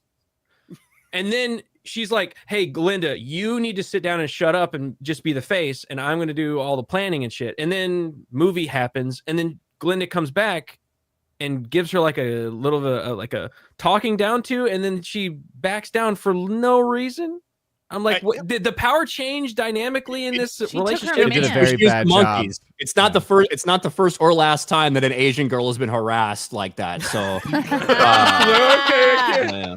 Didn't help that Get- Michelle get away Yeoh's from the acting subway. / singing, or what she Oh, was her trying to singing do was as so singing was bad. awful. I mean, So dear bad. Lord. But I Don't, think for a lot of people who can't speak, and I say this respectfully because I love Michelle Yeoh. by Yes, the way. Yeah. fan. And I say this respectfully. Can you not expose your actors who cannot speak good English to do these types of roles? Because it is to the detriment. I mean, this movie is going to make all the fucking money, Yeah. but it is to the detriment of Michelle Yeoh. And as you know, we've seen it in The Acolyte as well. You know, Mr. Squid Game, great acting, fucking unbelievable in Squid Game. He was horrendous in The Acolyte because he can't speak English and he had to finesse go through his lines, so he could never really express. Although when he didn't speak, he expressed more emotion than anyone else in the whole fucking show when they did speak. But you know, that's just Because by he's the way. talented. Yeah. But you don't expose your actors like this, please. Not fair. Not fair.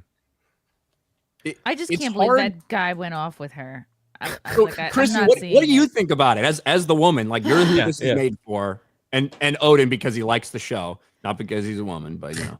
What do you think? Well, I don't actually, know. kind of similarly to Snow White, like all the press, all seeing like Cynthia Erivo and Ariana Grande, like all their appearances, like kind of, it just made me rolling my eyes long before this movie ever came out. And now there's this, what they've come out as like demi-curious, like semi. that was a like- Facebook troll. Yeah, Was that not okay? That wasn't real. No, I it's was like, not I fucking was like, real. that's Feels real though. The fact That's that you just- can't it could tell be though. Boomers on fucking Facebook that believe everything, and then people on Twitter that share those Facebook posts as.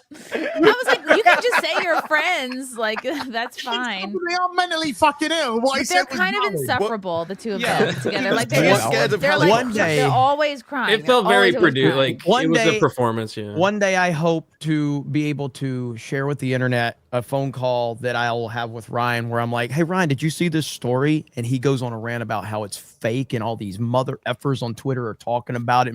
He just says all the words about everybody. He's so angry when people talk about shit that's not real.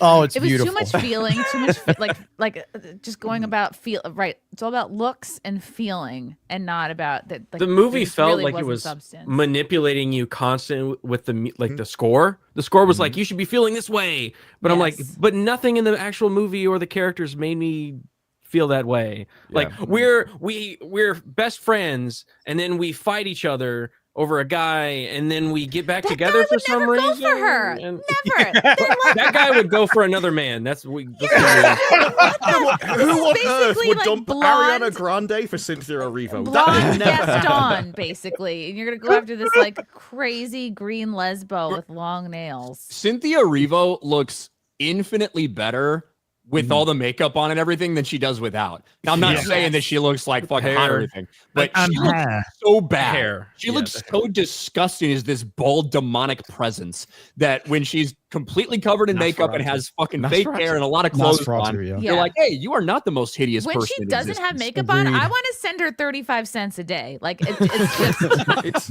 it's not. The great. Just a GQ fly magazine land on her shoots- eyeball. What the fuck is happening with these shoot is actresses? wild. At one point, it puts her in like a back alley with all these spikes coming off her head, and she just looks like something out of a horror film. Terrifying. She is mean, something okay. else. Careful. Weird Ozempic vegan diet thing. I mean, because like all three of them look awful now. Even Michelle Yeoh. I mean, she just So- looks like a human skeleton. Ozempic's Wow. not made for thin people. So when thin people start taking Ozempic, it just sucks everything in. And then you got Ariana Grande, you got Cynthia Dickfuck, and you've got Michelle Yeoh, and they all look like, my God, they need to have fucking McDonald's intravenously put through their Yes. veins. Ari might have like He a doesn't legit fuck eating dick. disorder, We need to too, go to though. pop music concerts. To, like, We send them gotta some food. we gotta mention that love Dickfuck is interest. great. Cynthia Dickfuck is a great name. It's the opposite of anything she would ever do. Yeah, I know. Yeah, but I want to. Just be happy she was Ariana eating Grande something. was so skinny they bedazzled her bones Yeah, at yeah, one yeah. point. Like, give her Her, little, like, her bones shoulder that were sticking out there. stickers. Like, let's put some crusty Sorry. shit on It's that. funny because I think she looks way, and just a sec, Shad, I think Ariana looks way thinner right now than she does in the movie. Yeah. Yes. Not For that she's sure, not that she's not still very thin in the movie, but you got to remember they filmed this thing fucking 3 years ago. Yeah. Because they Wow. filmed All both at movies. Yeah, they filmed both movies all at once, right? Simultaneously, yeah. But go ahead, Shad. Oh, well, you're right. Ariana looks emaciated these days, but I just wanted to comment on the love interest guy. It was hilarious, and I felt cringe as hell that they really wanted the Scarecrow to still look sexy at the end, and then you got this Yeah, he weird had like a weird texture. amalgamated, Let me see that burlap dick. like it ended up being Is the nightmare dick fuel. floppy too? No, If no I joke. only had a brain. Like I was Did I- not I want that as a soundboard. I was in a pre-screening, right, the night before, which was nearly packed full with mostly women. I went with my wife, of course, right? And so these were all the audience that were primed to love this film, and most of them did. But when the shot came on of that guy, there were audible laughs, just like, what the hell is that? It took me a while to figure out what happened. And I'm like, oh, they turned him into the Scarecrow. Got it. Yeah, so and that's watching the first one, like it's one of the things we talked about a year ago. It's like it's gonna be interesting people's reaction because a lot of people watching that, like if they're a fan of the play, whatever, but if they just got sucked into the marketing and everything, they don't know that Fierro in this first one will be the Scarecrow. They don't know that Bach, which is the worst name in the fucking world, is gonna be the Tin Man, right? And it's gonna be weird to see how that plays out. And I think that's for me, right, as somebody who's not a fan of Wicked or whatever, right, but I do know like the story.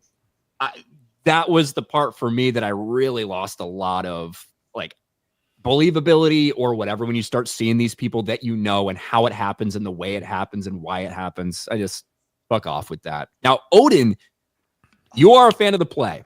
Yes. And what are like some of the changes they made in this that like really make this a poorer version of the musical? So two of the biggest ones is that they add 2 new songs. There's 2 songs that are not actually in the production, and neither of them are very good. There's one that Elphaba sings about how like this is home, and the whole dynamic of that is trying to make you think of, oh, you know, it's like the whole connecting you back to Dorothy, you know, saying there's no place like home. And so they make a song that now Elphaba sings called No Place Like Home to animals that are CGI, and it looks terrible. So, and also like it doesn't really add anything to the story at all. It's a narrative thing. It's like, oh, let's just talk about what's going on right now. And that's kind of the issue with modern music, in general, and modern song making. It's similar to what happened in Snow White, right? Remember how they made new songs and the songs were terrible because the lyrics were bad, because it was just like, oh, let's say what's going on right now versus actually having deeper lyrics to it. So they had that. And then I think, was it Galinda maybe had another song? So it was like basically their attempt to try to give them more things to do. And those were the biggest things. But then also like they were cutting away from things and they were rushing certain things. And basically there's all these things that happen. And most people who actually watch the show and like the show all admit that the second act is much weaker. Like even like the actual Broadway show, the second act is a lot weaker. But it was even worse with how they edited this movie, because they moved different things around. They changed how certain things happen. And it took away any of the charm, and it took away any of, not to say that it made sense beforehand, because again, if you don't buy into the whole Bach becoming the Tin Man, it's like that in the play too. It just is not as rushed and as just out of the blue. You're like, wait, what the hell's going on here? And I think someone mentioned before about why is she the Wicked Witch of the East. Part of that was because she was ruling like a tyrant. So she was known as a witch more so because of how terrible of a person she was, and the fact that she was the sister of the Wicked Witch of the West. So she was like, it was a nickname they gave to her to like tear her down, basically. All the gaslighting that we kind of saw, the manipulation, the labeling her that, and they've laid the groundwork tiny bit for that, by banning the Munchkins from leaving. But you're right, they didn't do a great job of settling. Why didn't we see a crushed wheelchair coming out from under the house? That'd be fun. That's why she couldn't get out of the way. Yeah. And that's the thing too, is that the shoes are supposed to make her walk. I have no idea she was in a wheelchair for this, right? So when the house fell down, I'm like, oh no. Are they gonna have a crushed fucking wheelchair with I was expecting it. The slippers? I'm like, oh no. I was excited. I was so mad. Okay, that's the 2 examples of things I wanted to see. I wanted to see that bitch get crushed by the house. Didn't get to see that. Yeah. I wanted to see that green bitch get melted. Didn't get to see that. And then she came back. So I'm so mad. I was so mad. That is interesting. So obviously we're spoiling the fuck out of it. Whatever. Yeah. It's a play. It's out there. It's whatever. So in the play, she does live, right? She fakes that. She fakes it and she survives. The book, that's not the case. The book, it's a sad story, right? She fucking actually dies. But the play, they changed that. So this is just like the play where she survives it and happily ever after, but we can't tell Glinda all this stuff, which. But she did at the end, technically. So much of it, I guess so much of the second half of this story, like, starts to not make sense. And I think that's the biggest problem. It's like, because I can believe in the first one because we aren't in the setting of the Wizard of Oz. Like, it's before we get there. It's like all the lead up to it. So in a vacuum, you can kind of pretend and play along like this is an alternate reality of what happens. But once you get to the movie and it's like, okay, so if this happens to Fiera with this, how does she actually find the Scarecrow if she's gone already? Like, how does Bach go from the murderous rampage to then stuck in the woods as if no one's fucking giving him oil for months? Like, and that's the part for me where I think that the story starts to fall apart, even if you're not a fan of what they're doing. Yeah, because like literally, just to give an example of the Scarecrow, the scene is the 2 of them, they fight, they have their little scuffle, but right before that, Dorothy walks away down the yellow brick road from the Munchkin land at the beginning of the movie. She walks away, and in the actual movie, she pretty much immediately meets Scarecrow. Like she's walking and then meets Scarecrow. In this, they have their fight. They then the dude shows up to like save the witch. Can I comment on he this? Gets arrested, and then he gets taken away, and then she flies off to her castle, does the spell. It's like a lot of time passes. She's getting far down that yellow brick road by this point. And Chad, if you were gonna break down the choreography in this, I swear to fucking God, dude, it is retarded. Every slap, my audience gasped. They're like, No, the retarded thing in that scene is that she could have flown off with him, and she decides to ditch him, and then he gets arrested. He decides. He goes, "You have to leave," because he's like, "You have to leave because I need to become the Scarecrow." I think basically that's what it was. Like he's saying, "I'll hold them back. You don't need to hold them back." The plot is telling me exactly. It was a forced, convoluted thing because they couldn't sell it. That she could have just flown away with him. Like Ryan said earlier, every time they try to connect it back to the original movie, it is a forced contrivance to get it into that position. Like people just on a dime just change their mind and opinion on shit just so they could be in a position to be in that movie. Bad writing. I'm like, the fuck? And then she turns him into a scarecrow. Was that intentional? Did she know what that was? Yes. The spell kind of gets out of control, but she is desperately trying to do something so that he can't feel pain.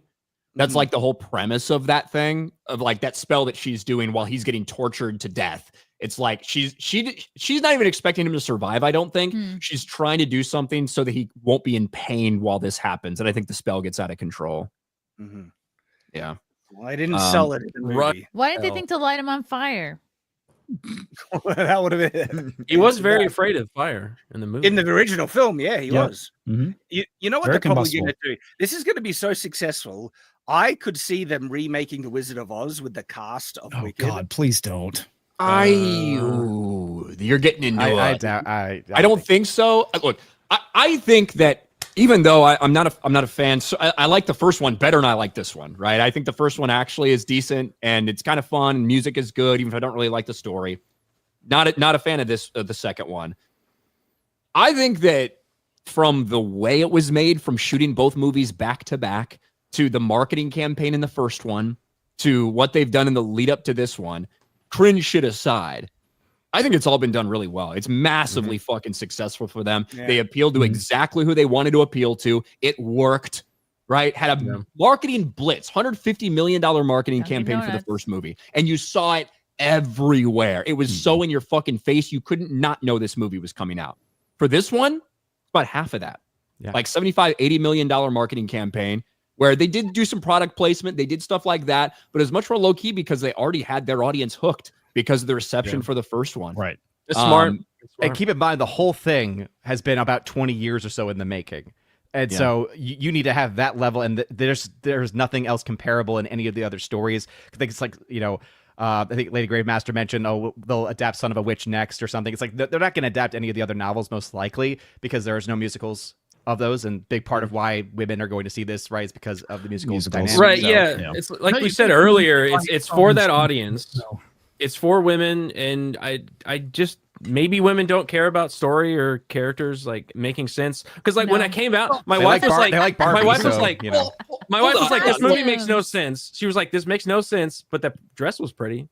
Well, I was like, hold on. I do think costumes are great. So I think that there are some women who are like, I love the feeling of it in this like friendship arc and hashtag like, not all. But I also think that men can like movies that are bad for themes as well. Like I do think that's 100% the case. It might be a little different. Like I think Chad, for instance, the reason I knew he would like Predator Badlands is because of that like young man trying to prove himself type of mentality. Shad's a sucker for that stuff. So like I admit it, I'm not saying Shad's an idiot for liking the movie. I'm just saying like I do think an idiot in general. Just a sucker. I'm saying he's retarded. I agree with you. I want to get that clarification out. I don't think it's a necessarily a negative thing. It's just a difference in girls go to watch it because they like the dresses or the dances or the music. That's what they want to see. That's what they got, and it's making money because of that. This movie made me go, should I have a black friend?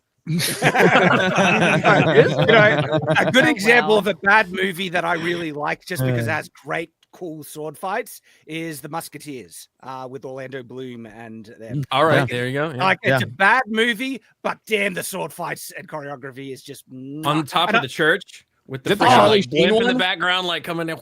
I love the Charlie Sheen one, but that's actually a decent movie. Good movie. This one is a bad movie. but with great sword fights. It does seem like this movie is poised to do very well, but I am hearing some interesting takes on it. You know, not just from you guys, but just in general. You know, my opinion is that it's going to open fucking massive. Yeah. But I think overall it's going to have a very similar run to the first one. And what did the first one do? $760 million. And that was primarily like it did a ton domestic. It didn't do a ton It was much international. more. It was right? like 400 plus million domestic. Okay. Yeah, 'cause the it's domestic numbers for the interracial. opening on Thursday are much bigger than overseas. Overseas was like I think like 5 million or something like that. Yeah, Yeah, the so first film made about 50 million international its opening weekend. The early projections were maybe 70 or so.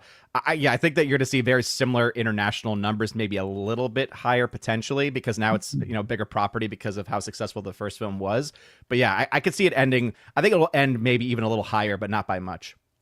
Yeah, like I think 750 to 800 million, but I think it's going to open big just because the people that did go see it, the people that did catch it and heard about it last year, I think they were much more hyped to go opening weekend. And that's why we're going to see this fucking 150, maybe more $1 million opening. But I think overall it'll make about the same amount of money, which for a Broadway musical adaptation, it's the biggest we've ever seen. Is it true that they canceled the press tour of Ariana Grande and Cynthia Erivo because it was they were so cringe together? I don't think that's true. And you want to know why? Voice. So this is obviously this caused a lot of people to talk about it. Universal halts Weird Wicked press tour as Erivo loses her voice and Grande stands down in solidarity. And then a day later, Ariana Grande found out she actually had COVID. So I think there's a chance that Cynthia Erivo had it during this time. And God damn, that's an ugly bitch. All right, go ahead. Here's my perspective. Ariana, eat a sandwich. Gosh. So this is my perspective, and you guys can argue about She it. looks like she's in a bucket. I think a leprechaun that's just let themselves go. It's just when you stop on that picture, it's really hard to listen to anything. Like I know. comment on that. Like, Here, is this one better? no. This is no better. She looks like she's got geodes in her ear. But I think we and our side of the internet and our side of YouTube and all this stuff, we are under the opinion that this fucking entire press tour is every time they talk is just absolute fucking cringe and terrible and awful and blah, blah, blah. The thing is, some people are like, they wanted to stop the same disaster that we saw in the first movie. My answer would be, what disaster? Like, it turned out exactly the way they fucking wanted it. And the idea that they would shut it down just a day or two before the movie, when you already have a ton of these press releases out and all these things making the rounds anyway, I just don't buy it. You know what I think is much more likely, rather than trying to put a halt to something that worked very well for their core audience the first time? I think it's much more likely that these two bitches are just fucking weird and that Cynthia Erivo lost her voice and Ariana Grande was like, but there's no way that I could go and do this. I have to stand in solidarity. I can't make it about myself. I would have to do it with my black co-star. We hold space for each other. And there's no way I could do it alone. Like I would need her with me. Who would hold I think my that's hands? much more fucking likely than the other. That they developed a codependent relationship because of this movie, and they are literally believing this now. It really looks that way. Oh Look God, at her these face. So yesterday on Open hilarious, Bar was man. the first time I'd seen any of these clips because I've not watched any of these fucking weirdos. But I saw the helicopter clip. I was like, "What the Helicopter fuck?" clip. What? So yeah, That was a little out of context. It goes past as well. You know. was it? Yeah, it is missing context. Yes, the Okay. helicopter thing is out of context. Cynthia Erivo's melting down crying because she's a gay, bald, black, ugly woman and like do it like that's why she's crying. And then as she's crying, like, and Ariana's trying to comfort her when a helicopter goes by and she's like, get out of here, bedtime. And like, Get out of here, They weren't helicopter. crying The Aura because of the interview is helicopter. fucking hilarious, though. I just love the irony of this, where it's called Dinner with Sally. What Where's in the the sound? hell? All right, so back it up. Good Start pleasure over. getting to know, pleasure spending time with you. It's good pleasure getting to know you, and I hope you will be there for the rest of my life. I will be, and I hope you will be too. And it's been the privilege of my life, Oh God. and I love you. And Retarded. So performative. I hope you it let is. my French be one of the things that. There's no Don't let her poke your eyes with those Yeah. You gotta She's put an gonna eye slice out. your tear ducts. I know. Ooh, look at the Look at that! She was Look at like that claw blind. just coming right at her eye. I tell you, that's either slow reflexes or extremely brave.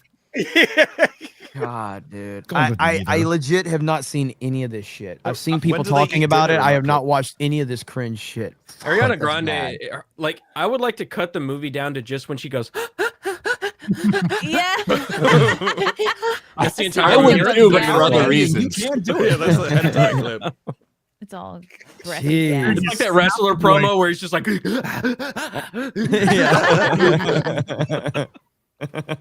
Yeah, and there's a million of those things already out there. So that's my take on they canceled it because they were cringe. I really don't think they did. They're I kooky. think that even though we find it absolutely repugnant and repelling, I think that it's part of the reason the fucking core audience this is for, mostly like white women.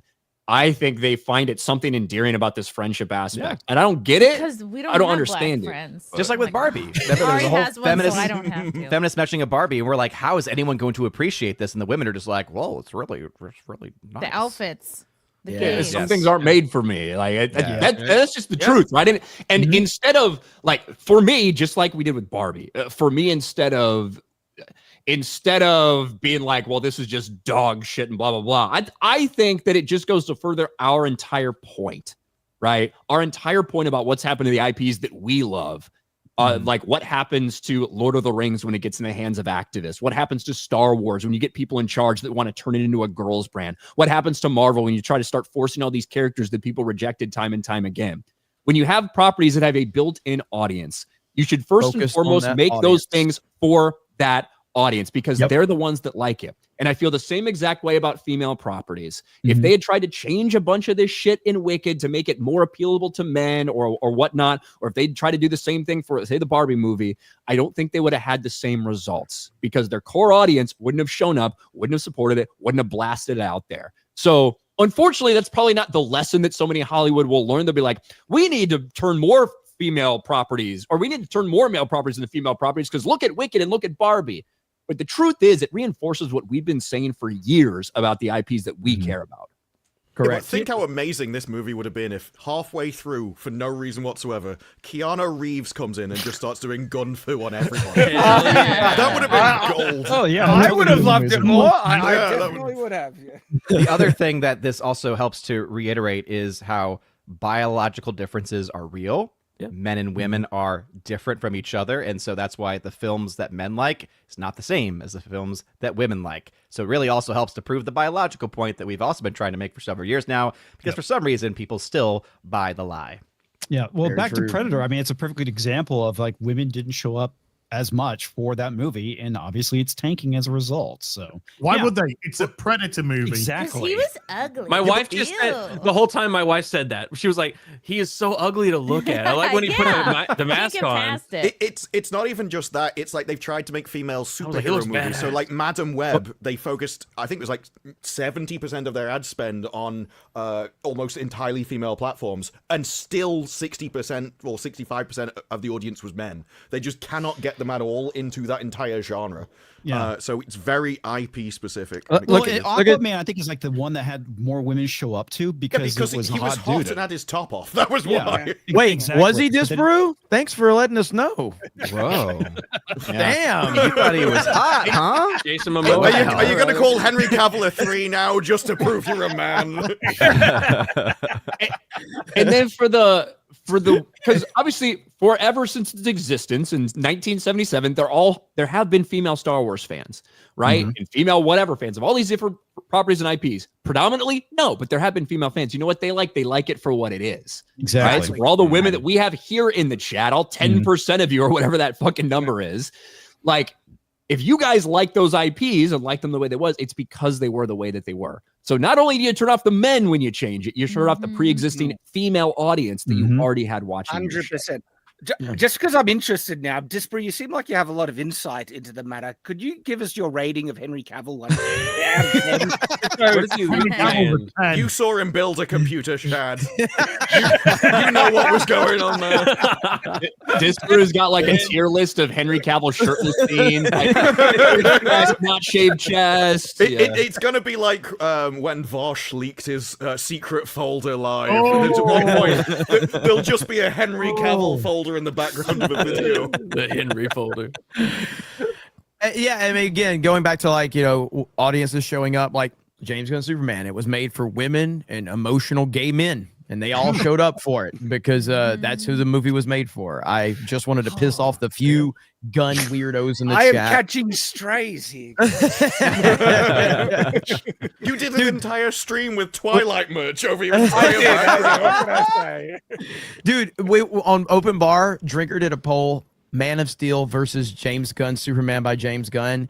Man of Steel won 90% to 10. It was insane. Damn. Wow. We couldn't believe that. We're like, holy shit. No, but realistically, right? I'll watch Man of Steel again.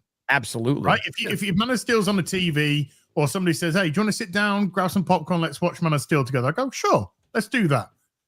I'll never watch Superman again by James Gunn. It's fucking shite. Yes. Absolute shite. So that poll, for as skewed as it seems to be, or weighted in one direction, I think is like logically correct. Dude, I'm not even a Man of Steel fan, and I'll pick it all day over that fucking movie, dude. It's so much better. It's just a better movie.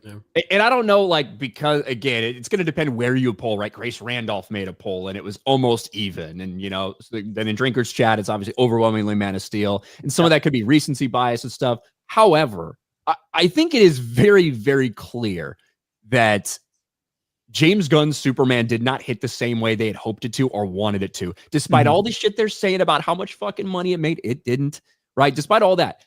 The fact is, we are now talking about the Snyderverse again. After all of this, we're talking about the Snyderverse again. And if James Gunn's Superman had been this smash runaway hit with so much positivity surrounding it, this never would have fucking happened. But instead, here we are. Warner Brothers is about to be sold to somebody. We don't know who. And there's so much speculation now about what's going to happen in the future of the DC universe. And if that involves Zack Snyder. Yeah. I've actually thought that we'd be here right now. I heard the rumor as well, and I don't put much stake in it, but they're saying that whoever buys it wants to bring back the Snyderverse. And it's like, okay. Somehow Snyder returned. Yeah. And again. And right now, you can see from the headline, Paramount, Comcast, and Netflix make official bids for Warner Brothers Discovery as high-stakes fight for the company begins.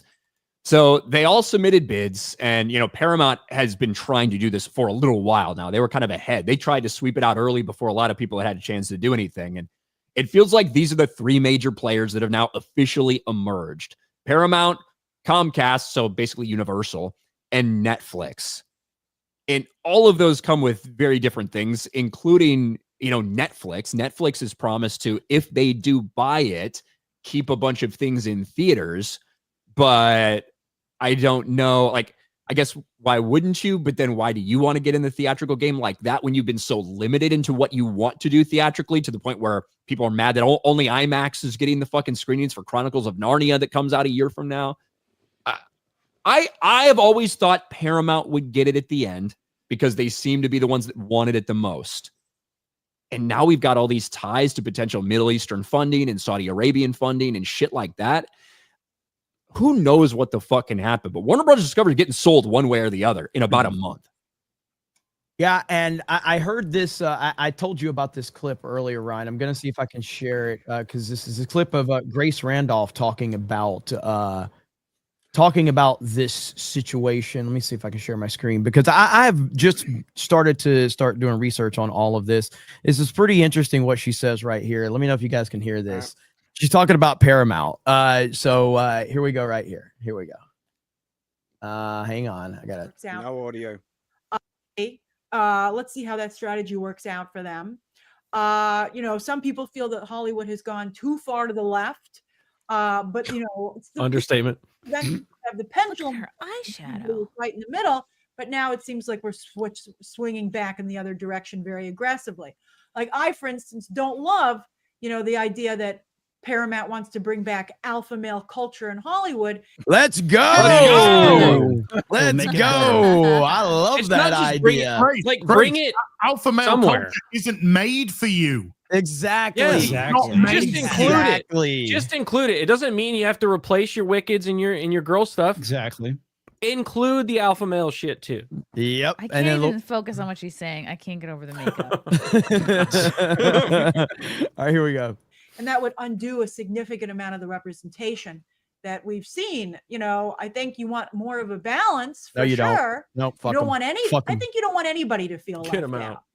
No. Fuck that. You motherfuckers have decided that you wanted all of us left out for the past 10 years, and it's gotten you to this place where you're desperate to find anybody to fund you now because you've alienated the core audience. You did this. The 80s and the 90s, early 2000s, mid 2000s, none of this shit was a problem. No one was alienated. You were making movies for the general fucking audience. Reap what you fucking sow. And a lot of them were diverse as well. Yeah, 100% they were. Diversity. And nobody cared. Nobody was complaining. Nobody cared. You guys, There was plenty of female representation in Yes. alpha male movies. Every alpha male movie needs a tits and ass character. Yeah, somebody Damn needs right. to get the tits out. So yeah, damn right. This is true. Let's finish this. if Arnie's So getting his I'm tits out, so can a woman. Exactly as.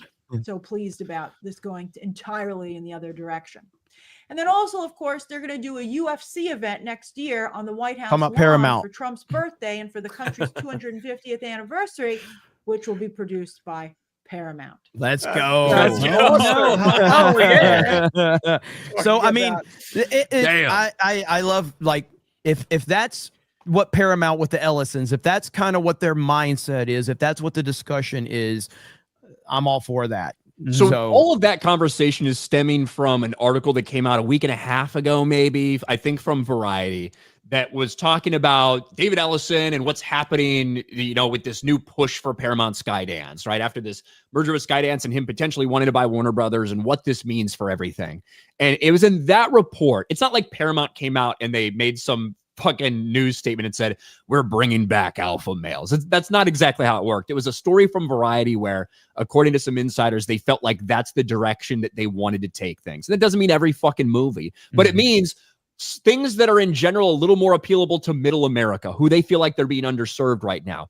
And somebody who Taylor Sheridan typically appeals very much to, middle America. And with the success that they've had with Paramount, with Taylor Sheridan and all of the shit that he's made, it would make sense that they would want to continue to capitalize on that. Now they're going to have to do it without Sheridan because he's leaving Paramount for Universal, which is not something they wanted or expected.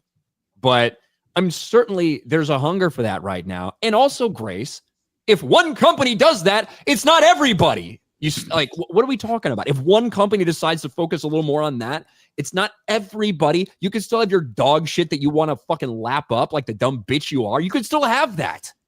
Maybe Nothing wrong she's with stressed that. out about the fact that there's going to be government grocery stores in her neighborhood soon. Maybe.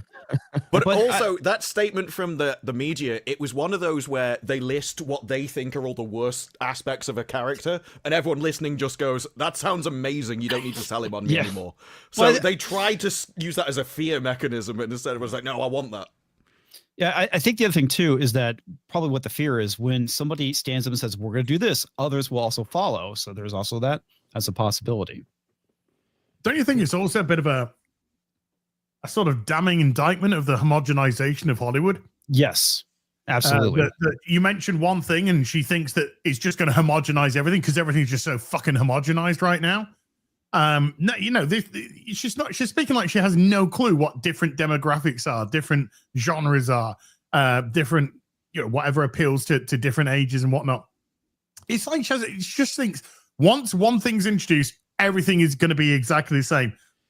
Alpha male culture has not been served. It's not been served for a fucking long time. We've had little snippets here and there. You know, you get your John Wicks and your whatnots that'll come in, Sisus, little stuff like that.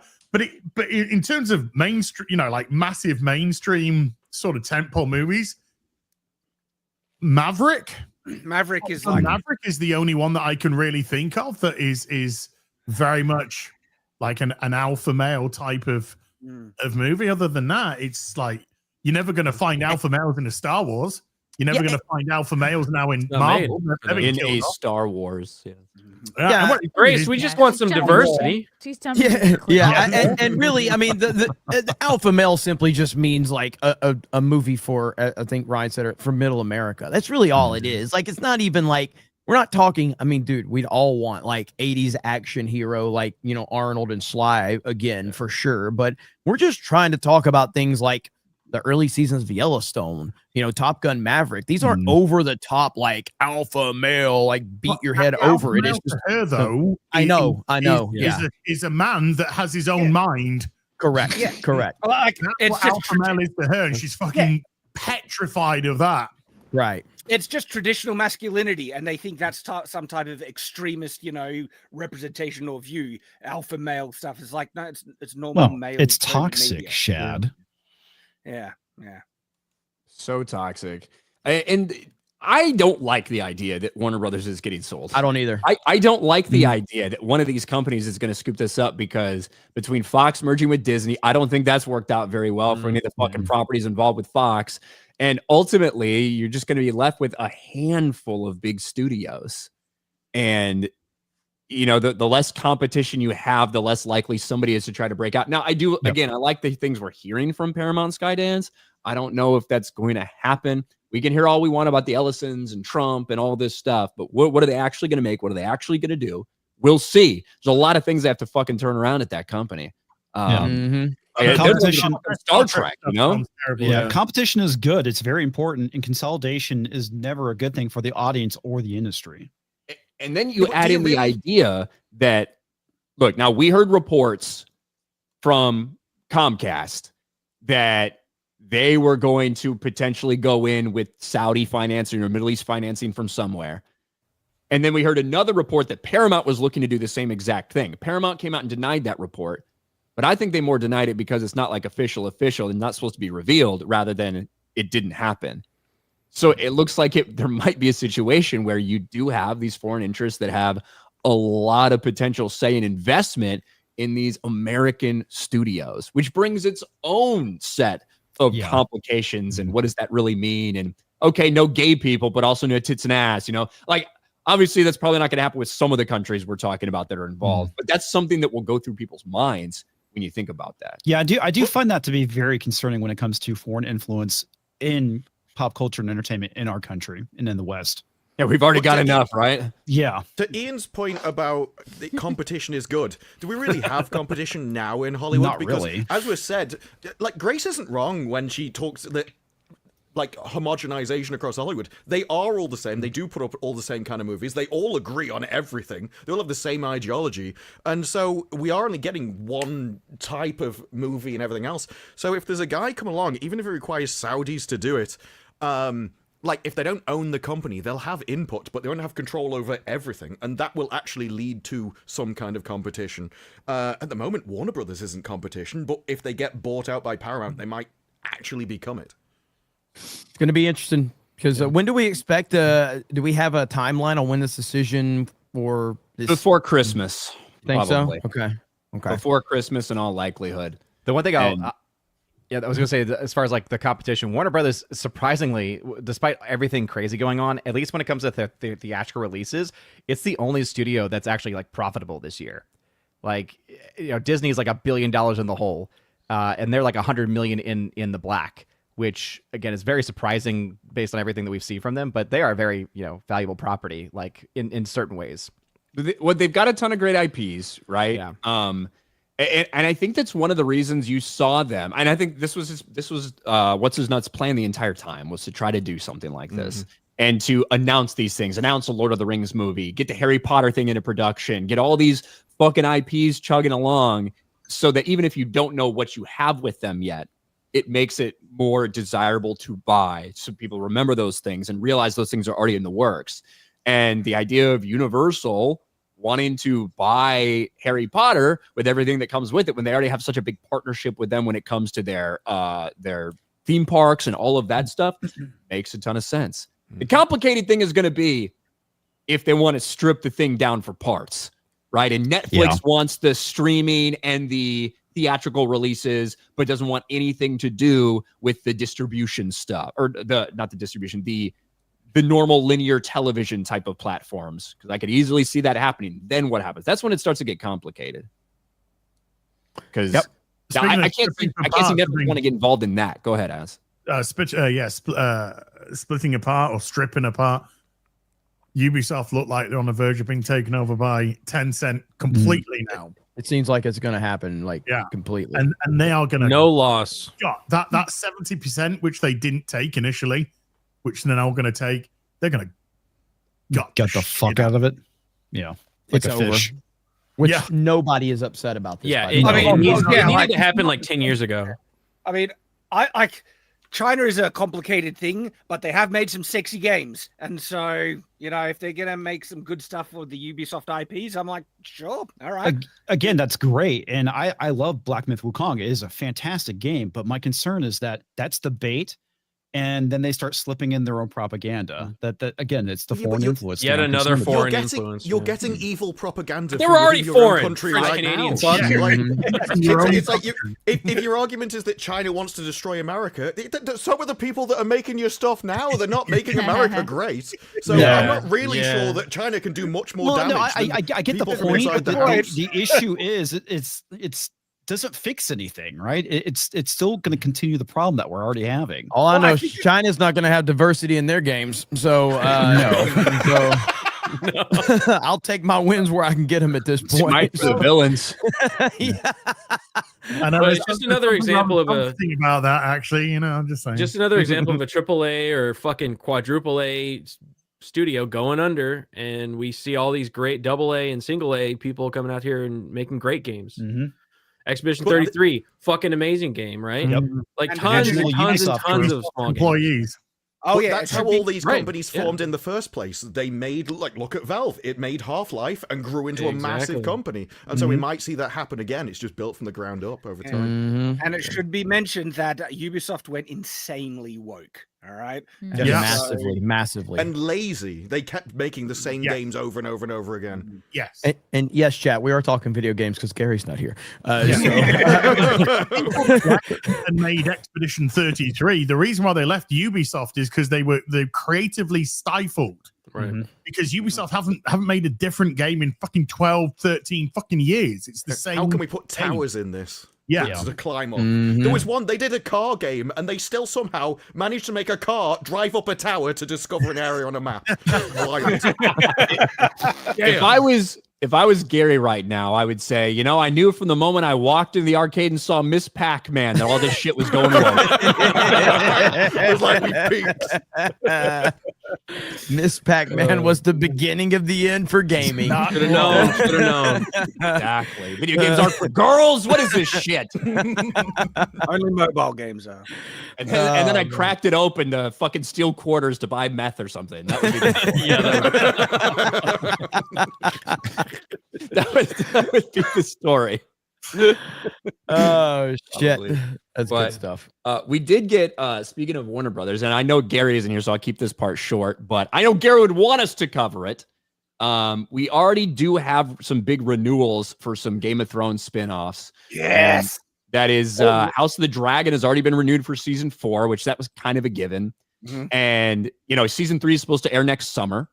Obviously, people are expecting a lot, considering season 2 is a letdown in a lot of ways due to the writer's strike shortening the season by 2 episodes and not being able to rewrite the ending.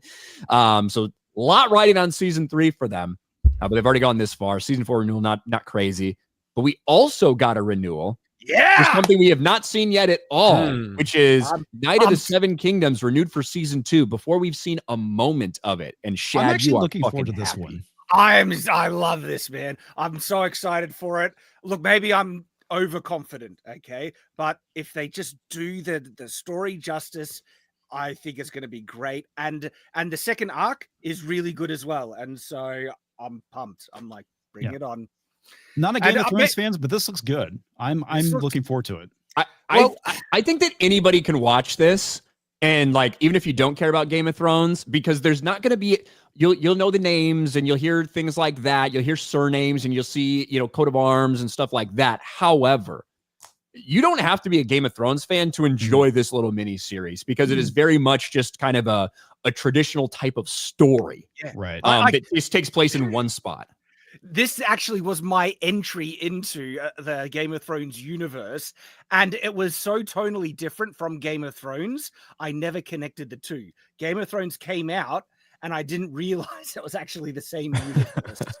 And only when I was rereading it, I was like, "Oh, Baratheon. Okay. Yeah, the Hedge Knight, a Game of short Thrones. story that appeared in a big collection that George R. R. Martin like promised to do something and finally put it out, some ideas that he had. And that is a lot of people's favorite story from George R. R. Martin, period. The Hedge Knight is a lot of people that I know that are huge Song of Ice and Fire fans. This is their favorite story, period. And if you have read it or read the graphic novel, like Shad is holding up there, Right. it appears in what we've seen from the trailer that they are following it like to a T. So Everything Mike from like the way he looks, the way his armor looks, his fucking rope belt, everything.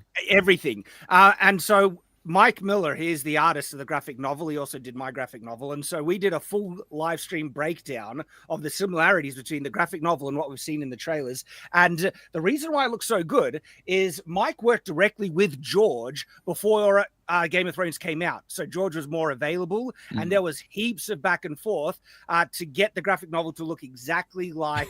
That was not me. Somebody sneak in here and did it. It wasn't me. Wasn't me. There was a lot of collaboration to get the graphic novel to look exactly the way George wanted. And so if they're doing that level of justice and respect to now their live action, it's going to look really close to the graphic novel, which it looks like it is. And so I'm pumped. I'm very pumped. The problem is the Duncan Egg stories. I know this is going to shock people to hear this. The Duncan Egg stories aren't finished. I know it's weird. He hasn't written them all yet. Yeah. My only consolation is that each Hedge Knight kind of story has a very contained. Yeah, very complete like individual arcs, and you can finish off of the third one and you'd be satisfied still. So agreed. But yeah, so some House of the Dragon, Song of Ice and Fire news, which is exciting for some of us. I think Gary already promised somehow. He didn't talk to me about this. He tweeted out that you, me, and Muller will be reviewing these episodes. So I guess we will. Yeah, it's funny. He did ask me about it. I'm like, hell yeah. So I was. He didn't say shit to me. He just assumed. I would have wanted to anyway. He just did. I saw that tweet. Hang on. I think he just quote to. He's like, "Yep, we're doing this." And Ryan's like, "Well, okay." Yeah, like I guess so. we still can't get our Harry Potter stream off the ground, but I guess I'm already committed to this one too. Here it is, right here. It is. Here's Gary's tweet. So, looking forward to this one. just commits everybody. He's like, "Here you go, fuckers." But no, I will be there, and it'll be different because there's so much. It's going to be like 30 or 40-minute episodes probably for that. So it's going to be a different show. And I think that if you're tuning in because you're hardcore Game of Thrones and expect it to be like that, you might not like it because no dragons, no nothing like that. But also if you're not a hardcore Game of Thrones fan or don't give a fuck about Game of Thrones, I think you can watch it and it'll just be a cool, unique medieval fantasy series about a young hero just trying to do the right thing and learn in this world. I'm wondering how mature they're going to push it because everyone thinks Game of Thrones, tits everywhere and stuff like that. There's none of that in the Hedge Knight. There is a dream sequence in the second one where he sees a naked woman, but like in the graphic novel, they just only show chest, shoulders up. But that is an opportunity to exploit it. And I reckon that would be a mistake. I reckon this could actually have a much broader appeal if they don't go crazy mature. There's still a violence, there's a guy with his head caved in and falling out and stuff. So I don't think they'll probably.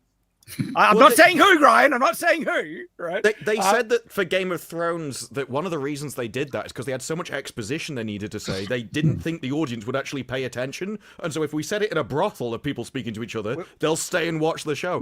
But now Game of Thrones, people trust it a lot more. They've watched the series, and so they don't need to go to that. They can kind of trust that people will watch it anyway.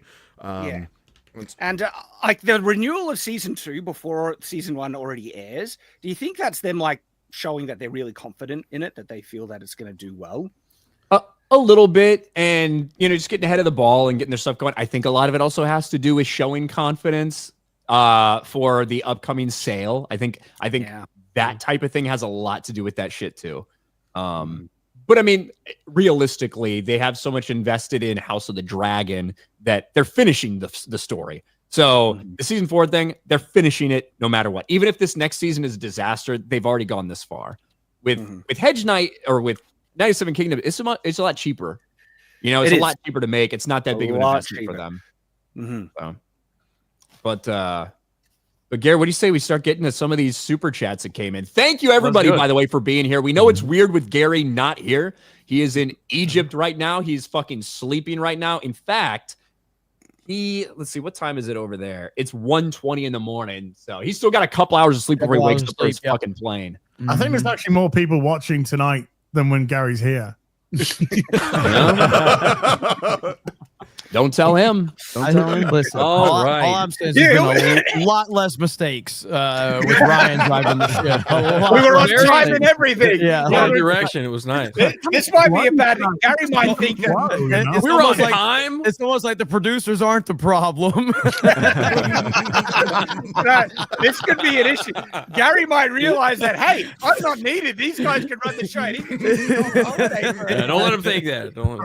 That's like the thing when you don't want, like when you're at a job or something and you really don't want to like do anything, you don't plan to have to be there, and you randomly get shoved into some job and you do really fucking well, and then you realize you're about to have a lot more responsibility. Like that's basically why I'm stuck doing Geeks and Gamers Daily every fucking day. Yes. Ryan's blessing is his curse because he's just good at everything. So it's like you can do it, Ryan.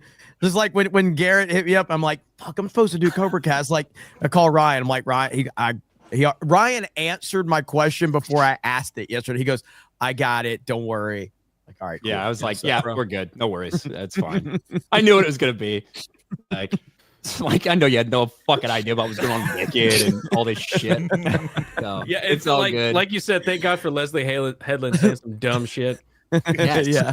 Leslye Headland It said was some good. dumb shit. It was the perfect thing for her to do. You know, we're lacking a little bit of content here or there. Leslye Headland continues to provide, even a year after the Acolyte got shit canned. Indeed. Always. And it shows you the planning on FNT. So I text X-Ray Girl like 2 days ago. I was like, hey, looks like there's gonna be a big Trump Mamdani thing. I gotta cover that. I don't know what time it's happening, so I just want to let you know I'm probably not gonna be there. She goes, oh yeah, no problem. Have a great stream. Then like a few hours later, like Garrett's like, yo, bro, you gotta host FNT. Gary's not. Girl, I can't be there, and I'm like, fuck. But yeah, so that shows you the planning of this show, this fucking shit show. Highly organized. Yeah. And then and then Garrett and I, about what do you say, like fucking 15 minutes before the stream, we just hop in here and I'm like, all right, Garrett, let's do this. And if we have time, we'll get to that. And then we'll do super chats. And it's like, oh yeah, this is perfect. Hey, make sure you bring that up. And it's like, wow, this is different. Kind of nice having somebody working with. Trying to get topics going. Cool. Yep. We got Josh. Train started playing in the background. Take me And then we're about to get started, and there's only 6 of us fucking here. And I'm like, all right, I know Jeremy's streaming. Where the fuck is Az? Where the fuck is whoever? I'm like, you know what? Start it. Who fucking cares? We're going. We're not gonna be late. Fuck it. Hell yeah. Az was right on time. I was right here. Yeah, right Christy got here. You That's and what I Christy said, were 'cause right here is when it started. So I called Ryan. I said, well, look, I said, I don't know when this is going to start. So you want to push it like an hour? He goes, no, fuck that. We're starting on time. You get here where you can get here. All right, Ryan. yeah. Yeah. It worked out. I wish Gary had that attitude. We're all fired, by the way. He would not do us that favor. He would not do us that favor. I think you guys watch Wicked again. Yeah. It's like we're talking about it next week. Yeah, I didn't get to take part in the conversation. Josh Kelsey. Josh Kelsey for $20. Doesn't say a damn thing. Thank you very much, Josh. We appreciate it. Dark Schwartz Rising. Good reference for 20. Should have done Bon Jovi in the intro song. We should have like a full takeover. Yeah. I mean, if we had any time to plan for it, I guess we could have. I know. We didn't know until like yesterday that this was happening. Do an AI voice of Gary singing Bon Jovi. Oh, there's that already on It's been Twitter. done already, yeah. Yeah. Yeah, it's floating around X. Could easily to get Leslye Headland's face off the screen. That's a good 50. Cool 50. No, that's Jabba the Hutt. Thanks, Frank. Nerf Herder for $50. Wait, we're supposed to do this. There we go. Nerf Herder Get that shit off the screen. We got a couple. Didn't we get it? We got another. We went Master Austin. We had three. One, We had, right? we had three for that one. We had 350s. Master Austin, Frank, and the one you just read. Or no, it was Frank. Yeah, and Frank said no. Yeah, Frank just said no. Yeah. There's one from Master Austin. We'll get to it as well. Mikey Gussler, our friend Mikey Gussler, for $50. Thank you, Mikey. Mikey. The applause is half the reason why the show goes 17 hours, by the way. What is it? The what? The applause. The The applause. We got to keep some traditions, okay, Az? I know you're all ready to throw away your traditions and bow down to fucking Mecca 5 times a goddamn day. I know. Keep traditions here. Not as if the applause takes up more time than Gary reading the super chat in the first place. Like, trying to translate English in his head. There's a problem. Google, how do you translate English into English? Let's see. Gary is catching so many. Key goose. That's exactly how the fuck it should be, Because he too. can't interrupt. Yeah. You don't show up, you catch strays. Fucking deserves it. Yeah. You know the Mikey rules. Gussler for $50 says, waiting for my flight back to Ohio, had a fantastic week here in Orlando. I went to Universal Studios the first 3 days, visiting the 3 parks. Then yesterday, I went to Space Kennedy Center and Cocoa Beach. The big highlight was seeing Ryan and Jay. That's And awesome. yeah, Mikey was here. I knew he was in town. He had let me know. So me and Jay were actually go over. We were able to go and meet him at Universal City Walk, have dinner, have some drinks, stuff like that. So awesome meeting Mikey after being so long in the chat. And of course, we talked a little Snyderverse because Mikey, we know how Mikey loves the Zack Snyder DC universe, and we know how much he hates the James Gunn Superman. So of course, we got to talk a little bit about that. That was fun. That was awesome. So shout out to Mikey. That's And good also should say Disparu. We ate at NBC Sports Grill. You know what I had? 5 cheese, something or other. Yes, macaroni and buffalo mac and cheese. That's exactly what I had. Is it good? And you know, I also got a side of fries with it. I just needed the carbs. You know, Was it good, Ryan? it was fucking delicious. I dude. It was haven't so eaten good. there since they've changed it to NBC. they- Before. Look, mac and cheese, a super cheesy mac and cheese with bacon crumbles in it, Hell yeah. topped with fried That sounds buffalo chicken. Hell yeah. What's That's not to love other than that sounds flavor, I suppose. Sounds good. Other than flavor. Cop for $50. Applause as. Get this guy. Even more. We all do it. Hello from your skydiving fan. Gary, Az, and the rest of the crew really helped when things got bad. Gary, my mom enjoyed your video breaking down Witcher. Question. He ain't here, dude. He is not here. Question. Would you count listening to an audiobook as the same as reading the actual book or not? I think we Yes, are I mean, qualified to answer You're counting like, right? have I read the book? Yeah, I reckon Yeah. maybe a book counts. Here's what I think. multitask. If you're being That's a little legalistic, different, then but yeah. I think that absolutely it counts as having experienced the story. What I will say is I typically don't like my first time reading a story to be audiobook. I think that you absorb a lot more reading than you do listening just inherently. That's the way most people's brains work, at least. Maybe not everybody. And then typically after I've read a book, I'll re-listen it on audiobook because I already know it. That's the way I like to do it, I guess. But it counts. No, It counts. The I best respect audiobooks that. are things like graphic audio, where they have separate actors for all the roles, and they do like music and sword fighting effects. They call it a movie in your mind, and it absolutely is the perfect description. Well, the Star Wars books are great for that. You know what I mean? Yes. Like the Star Wars books are absolutely phenomenal for that. All the sound effects, the voices that they do, it really Mark creates Thompson, like an man. experience like you're in a little movie. And when I'm saying that, I don't mean the Disney Star Wars garbage shit that they've been putting out. I'm talking, of course, about the expanded universe. Yep.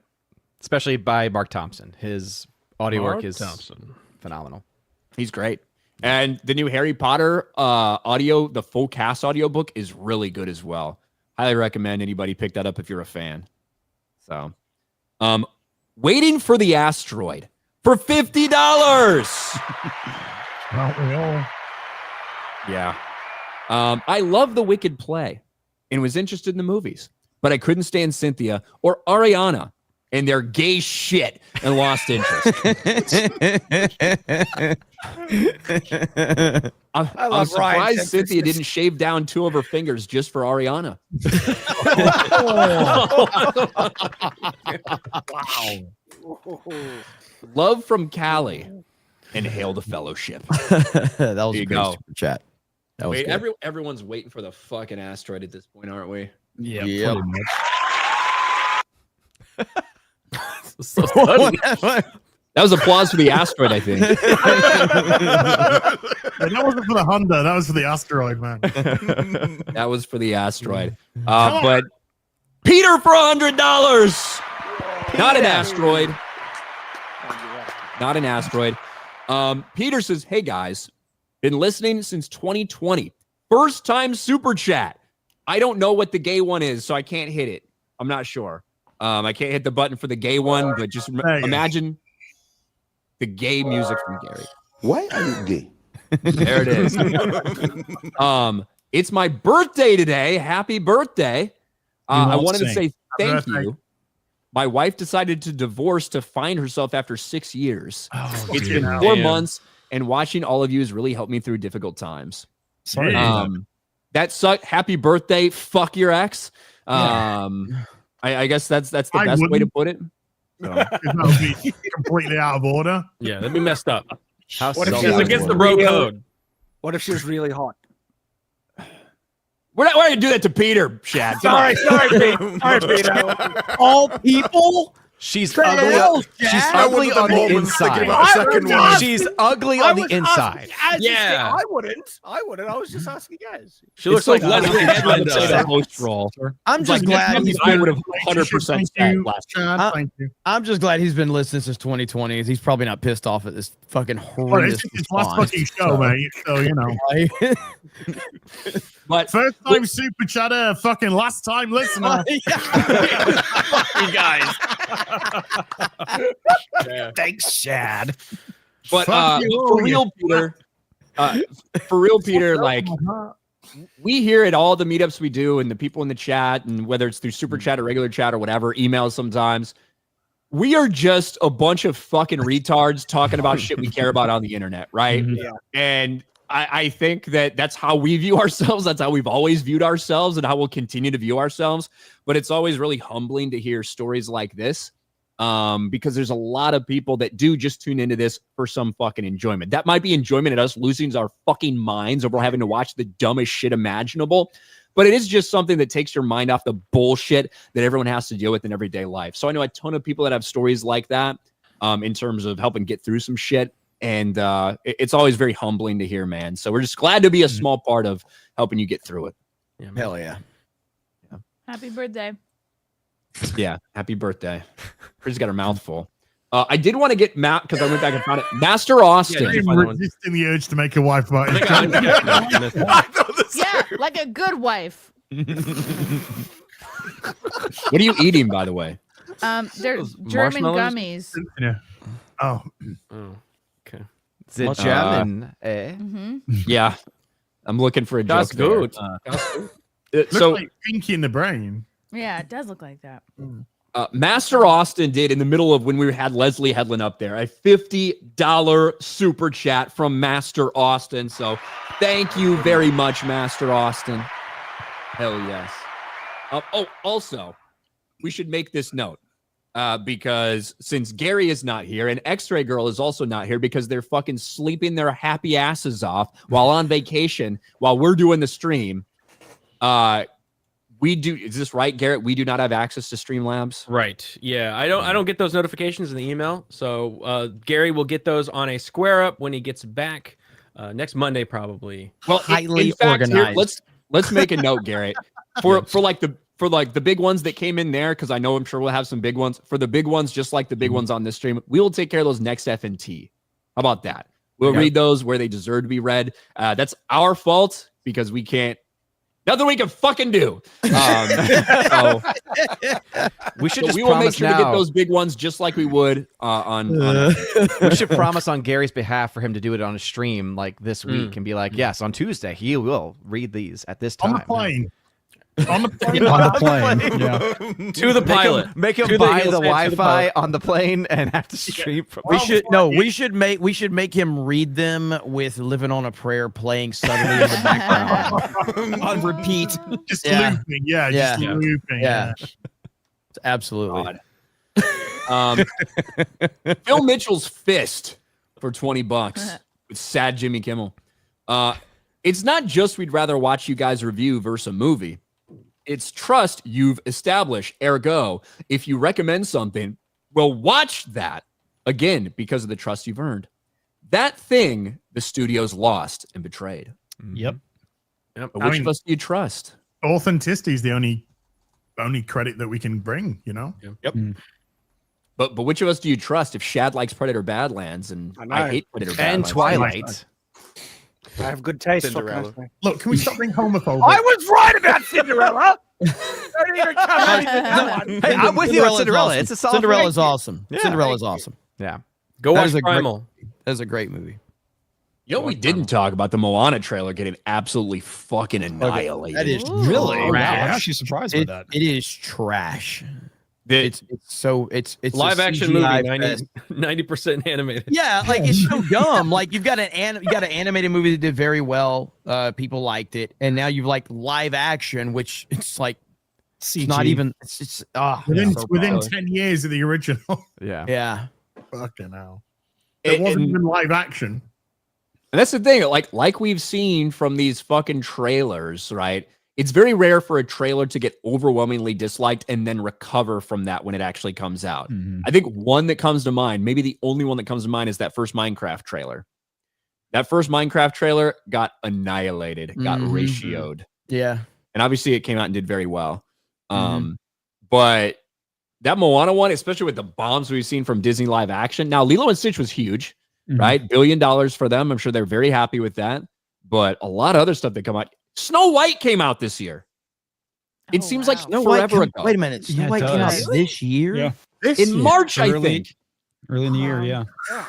Well, I talk about this a lot, but like when you're on the internet as much as we are, time moves so fucking fast. It just does because there's just story after story after story after story.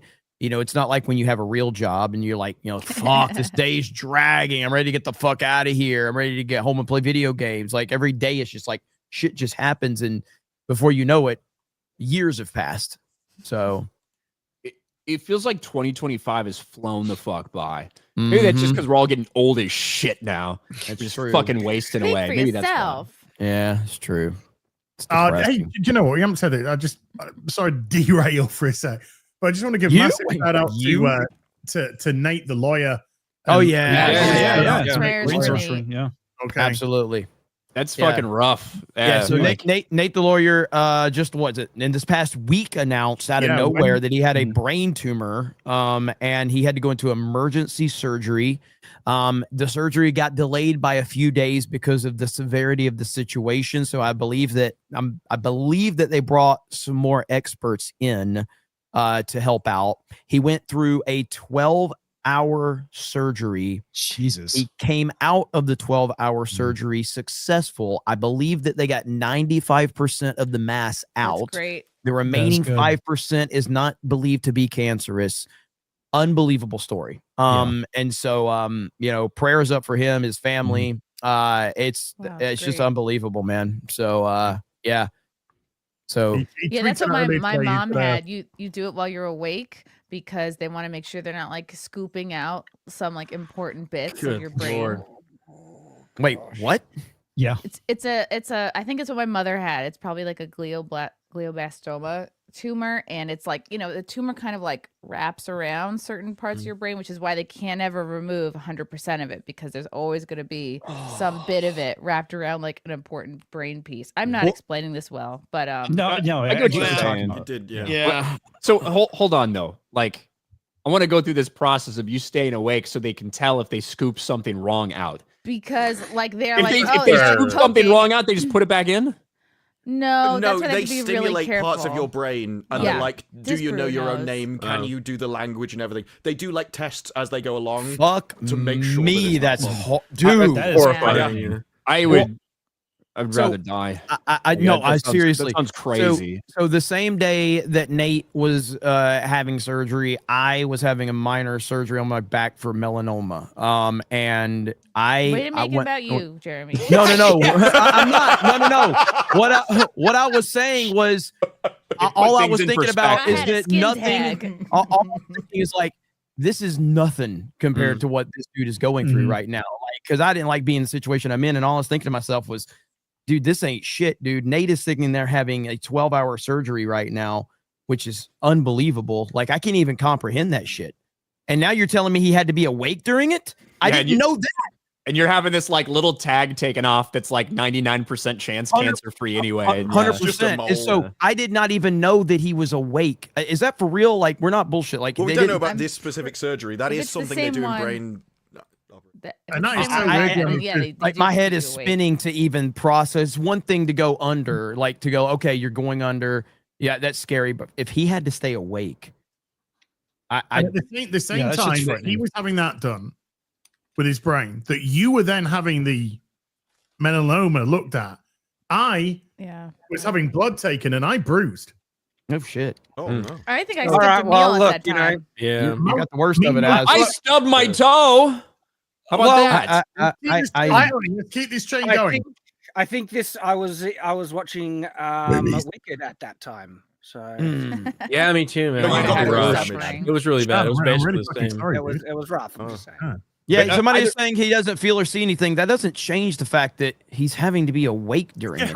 Yeah, that's still. That's not. This is I would try being to make them awake laugh. during I'd be that like, is. I'd be like, "What are you guys having for lunch?" Or like, "What are we?" Having after this. having to be awake during that, I don't know if I could do it. I'm got the side shave. You went woke. That's badass. You went woke. I don't has a tube in his skull. It's to take the, like, some of the blood out, or like the liquid. I'm glad he's all right from the swelling. Yeah. He's gonna RP. He's gonna like role play Cyberpunk. Fucking awesome. Oh hell yeah. And Nate's always been super cool with us, and pops by Sports Wars every once in a while and everything as well when we're streaming. So shout out to Nate. Glad it went well, and best wishes for future recovery. Because even with all that being said, there's a long road ahead. So yeah, he says there's a 60% survival rate in the next 5 years. So yeah, he's really up against it, and God fucking bless him. Yeah, man. Prayers out. So yeah, you guys make sure you guys show him some love. I'm sure he's loving all the feedback he's getting on Twitter. He's gotten a lot of support on Twitter, and I'm sure that's helping. So make sure you go do that. Send your nudes. With that Do whatever you side can. Hair out. No. Yeah. Gosh. Tony O 199 for Canadian $20. Thank you very much, Tony O. Tree Wannabe for $20. Been watching you guys for years, and I'm 22. Guess I'm also retarded. It's a shame Gen Z doesn't care about film. Question for the panel: Witcher game series or Dark Souls series? Which do you think is better? Jeremy is gay. Well, Gary would say The Witcher because he hasn't played the Dark Souls at all. I would say Dark Souls. He hasn't really played Witcher either. He couldn't get out of the fucking couldn't open a door. Can I say Untitled? He did like the Goose first Game? mission. Yeah. I've only played a handful of the Dark Souls games. I've played Witcher 3, and I dabbled a little bit in the second Witcher game after I played Witcher 3. I'd say if you like for story and shit like that, to me, Witcher. But obviously the gameplay for fucking Dark Souls is, one of a kind. Well, they often try to replicate it in other games after that, but lots of copies after. Yeah. Yes. Yeah. And yes, Jeremy. I've only played Elden Ring of Dark Souls, but I'd still go Witcher. Yeah. I I like Elden Ring. Feelings on Witcher are perfectly known, so it will be Witcher for me. And yes, 22 years old, you've been watching us for years. You're one of the few. You're one of the few standouts. Don't have a ton of Gen Z watching us.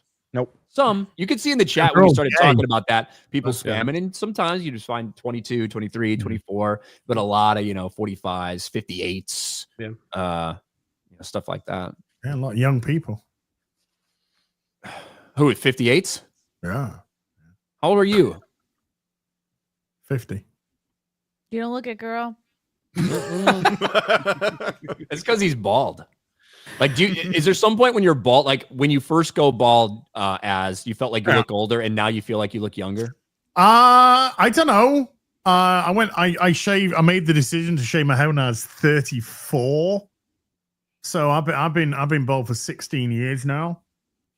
and I bumped into a guy who I used to work with last year, and I hadn't seen him for like 11 years. And he was like, "Fuck me." He said, "You haven't aged a day." That's good. Time. Yeah. And I took that as comfort. And I went, the invitation to F him or the other one? But in all fairness, well, it was during. They were already in. You hadn't aged a day either. And I said, "You haven't aged a day." It was a bit of a weird thing. It's a whole. Maybe it was like a space-time continuum paradox. I think there's some weird portal shit going on. It sounds just as like maybe you're a vampire, as. I suck. Don't start, Chad. Danielle D. Mons. Was it Danielle Mons? I don't even know how to say that. Daniel Edmonds. Daniel Edmonds. Daniel Edmonds. That was a Gary moment. It rubs off on There's something about that square. Yeah. In this square, I'm telling you what. He's trying to possess Ryan. What did Beardo say the other night for Teresa Young's name? What did he say? It was so he said the something Young. It was so weird, man. It got so mean, so hard. In fairness to me, with the fucking bullshit username @thing, it's bad. It is bad. It's Danielle. So I see Danielle. There's he called Teresa Young. There's a Young. There's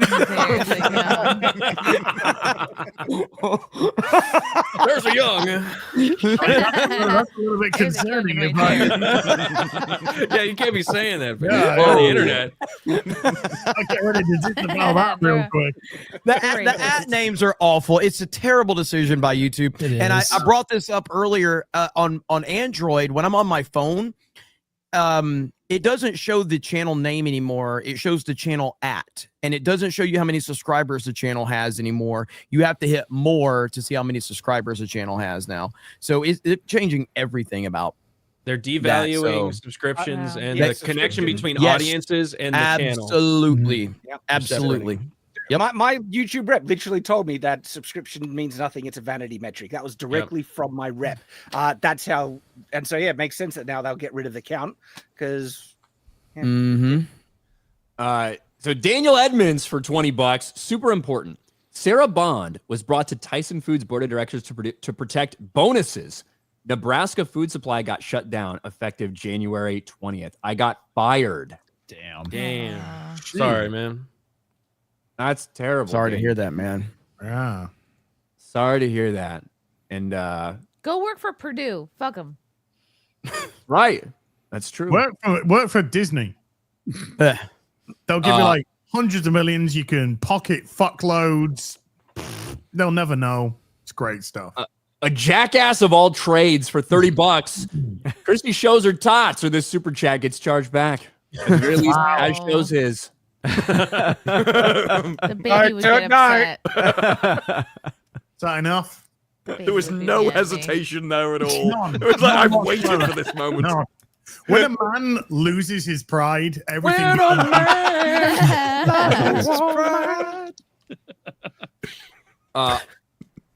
Argon other name. Or Arg. No, you're another right. name. Yeah. For $20. I've decided to start calling them Cynthia Nosferatu and Ariana Pequeño. Nosferatu is very good way of describing her. Especially with her limbs, like they look strangely elongated, and her fucking nails. Dude. Yeah. And when people started calling Ariana her thrall, it just all made sense. Like how she's always going around just in love with her. Oh, good. Another idea. Senior Sunt for $10. Skit idea for Chrissy. USA Debt Clock. It is a site that exists. First joke, the USA debt is so large it outweighs Jeremy's ego. Second joke, the debt is so heavy it outweighs all the yo mama fat jokes. Yo debt is so big, it's on my 600-pound debt.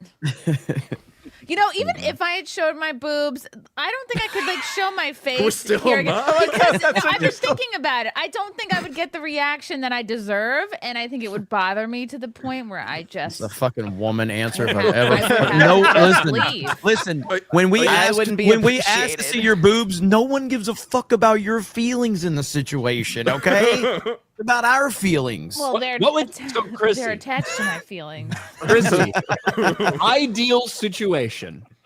What would make you happiest? What way that everyone react that would make you For the everyone to happiest? like pass out with Standing excitement. Everyone ovation. would be like so like And But- worst case would be like if Az got more cheers than you did.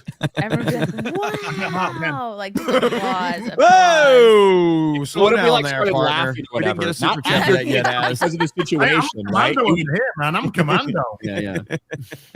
I get it. Yeah. No, I'm a place mom for it, now, and Chrissy. I'm in adult CCD, so that would be. We'll get a poll in the chat. Whose tits you want to see, Yeah. mine or fucking Chris? That's awesome. Honestly, they're probably gonna vote you. I know. I want Because they're all Actually, no. My ego He's gonna demands scri- to beat Chris. It's gonna be his Twitter profile picture. I don't know how that helps your ego. It crushes Chrissy's though. That's a fair point. I don't know how it helps yours, but Another Go time off, where a please. man wins. A lot of people are just saying both. great So a lot of people are just saying both. So- Just one of each would be the weirdest answer. One of each. George Andery for $10. Leslye Funko Pop. Her head does strangely look like a fucking Funko Pop, doesn't it? It's very square. She belongs in Minecraft. Jimmy Ray with 3 M's for $10. Someone once said Leslye Headland looks like someone drew Gina Carano from memory. That's great. Damn, that's messed up. By the way, Gina's looking fucking unbelievable at the moment. Work Jesus. Puts work in, yeah. Yeah. Work. He absolutely has Fit. been. Fit. Phil Mitchell's fist for $100 fucking dollars. $100 from Phil Mitchell's fist. I turned my wife on, nudge, nudge, wink, wink, last week to you all. Ryan Chrissy as Gary, not here. She's getting to know the rest. Bringing my girls to the fold. Thank you all for the work you put in. Hail the fellowship. Thank you, Phil. We appreciate it, Look man. at Nice. that female listenership up to like 10%. Let's get it. It's sitting at 10.01%. Get it up. I'm 50. Come on, man. I need that special What does that candy. say? You know, give me that special blue candy, baby. Shaniac, I think. Maniac is what I would say. For $10, city carrier here. My rural carrier girlfriend was hit by an uninsured driver. Oh, She's okay, but her male Jeep's totaled. We have a give, send, go POV for rural carrier. Hail the 199 and go team venture. Oh, there you go. Thanks for letting us know, Shaniac. Yeah. So give, send, go POV for rural carrier. So thank you very much. You guys can check that out. right ahead. Glad she's okay, man. Yeah, that's the most important thing for sure. Yeah, fuck. Was it a fucking immigrant? Oh yeah, it was a Jeep. Many for sure. special cases. Of course. Those aren't the only uninsured people driving out there. I'll tell you that much. Yeah. Okay. Many of them homegrown. Bring Asian women into it, why don't you? Oh, they're insured. Asians are always insured. No. We won't say They're anything always else. ready. So who's not insured? Right? Errol or Illegal. and hail to the chat from Northern Germany. Question for especially Shad and the whole panel. What's your opinion on the Australian murderer who tried to sue for the right to eat Vegemite in prison? Being Shad. I have not heard of that. That's I haven't heard news that to either. me. That sounds like I mean- cruel and unusual punishment. Would that Well, even no, be legal? Vegemite, look, Vegemite should be right for all Australians. Murderers, though, I don't care about their rights, so screw them. True. If he was an illegitimate murderer. That might fix them though. Alex Jesus, that's strength. for $10 doesn't say shit. Doesn't say shit about fuck. Thank you, Alex. Phil Mitchell's fist for another $50 super chat. He on a just roll. keeps pouring it on. Just making it rain. Pour some sugar on me. Making it rain. And Ryan is always trust. Wait, what the fuck? And Ryan is always trust you first, my brother. Aside from when it's Chicago versus my NC teams. Hail There you go. Hail Thank you, plus. Phil Mitchell's fist. We'll Big talk Bears about game it. coming up this Sunday. Big Bears. We'll Steelers, talk about who right? has most trust in reviews and stuff, and so he trusts you a lot, Ryan. There you go. Well, I appreciate it, Phil. Hopefully, I never lead you astray. There's a lot of fucking pressure now. But thank you, Phil. Richie, for Argentinian 100, I think. I just want to wish you a good day. Keep up the good work. Well, thank you very much, Richie. And Good day we'll to read you. one more, and then we'll hit some outros. Acid Hot Pocket for $10 with any luck. The only line Link says in the whole movie is, "Well, excuse me, princess." From the cartoon. Yeah. We can hope We so. heard Link talk in the cartoon, right? Yeah, that's Uh, basically what Luke would say. Yeah. Yes. Link That's might the only be thing mute. I've heard about that shit. He might be mute. I think Link needs to say very, very few words, but he definitely needs to have a few words. He needs to be a man of few words. That's it. So There you And go. it- Stoic. Yeah, Yep. that's what I was Stoic gonna and say. heroic. Stoic and Yes. heroic. That And, was the dubs. As always, you guys, we're sorry we can't access the Streamlabs, and we're running a little bit of a light crew here, but we got it done anyway. As always, the rest of the chats that were not read today will be read by Gary on a catch-up stream, throughout the rest of the week. That will get done. As always, every super chat gets read at some point during the week. And for the big ones, if any ones did come in on stream, might be none. We don't fucking know. But if any did, we'll make sure to hit those on FNT next week. and I see John freaking Murdoch just dropped a 50. So what up, John? Ooh. Boom. John Murdoch. For $50. Oh, hi, Jeremy. Missed the last few Cobra casts. I missed you, man, but I'm going live again tonight. So hopefully I'll see you there. So good to see you, man. There you go. Nice little plug. Quarter Black Garrett, what do you got going on, man?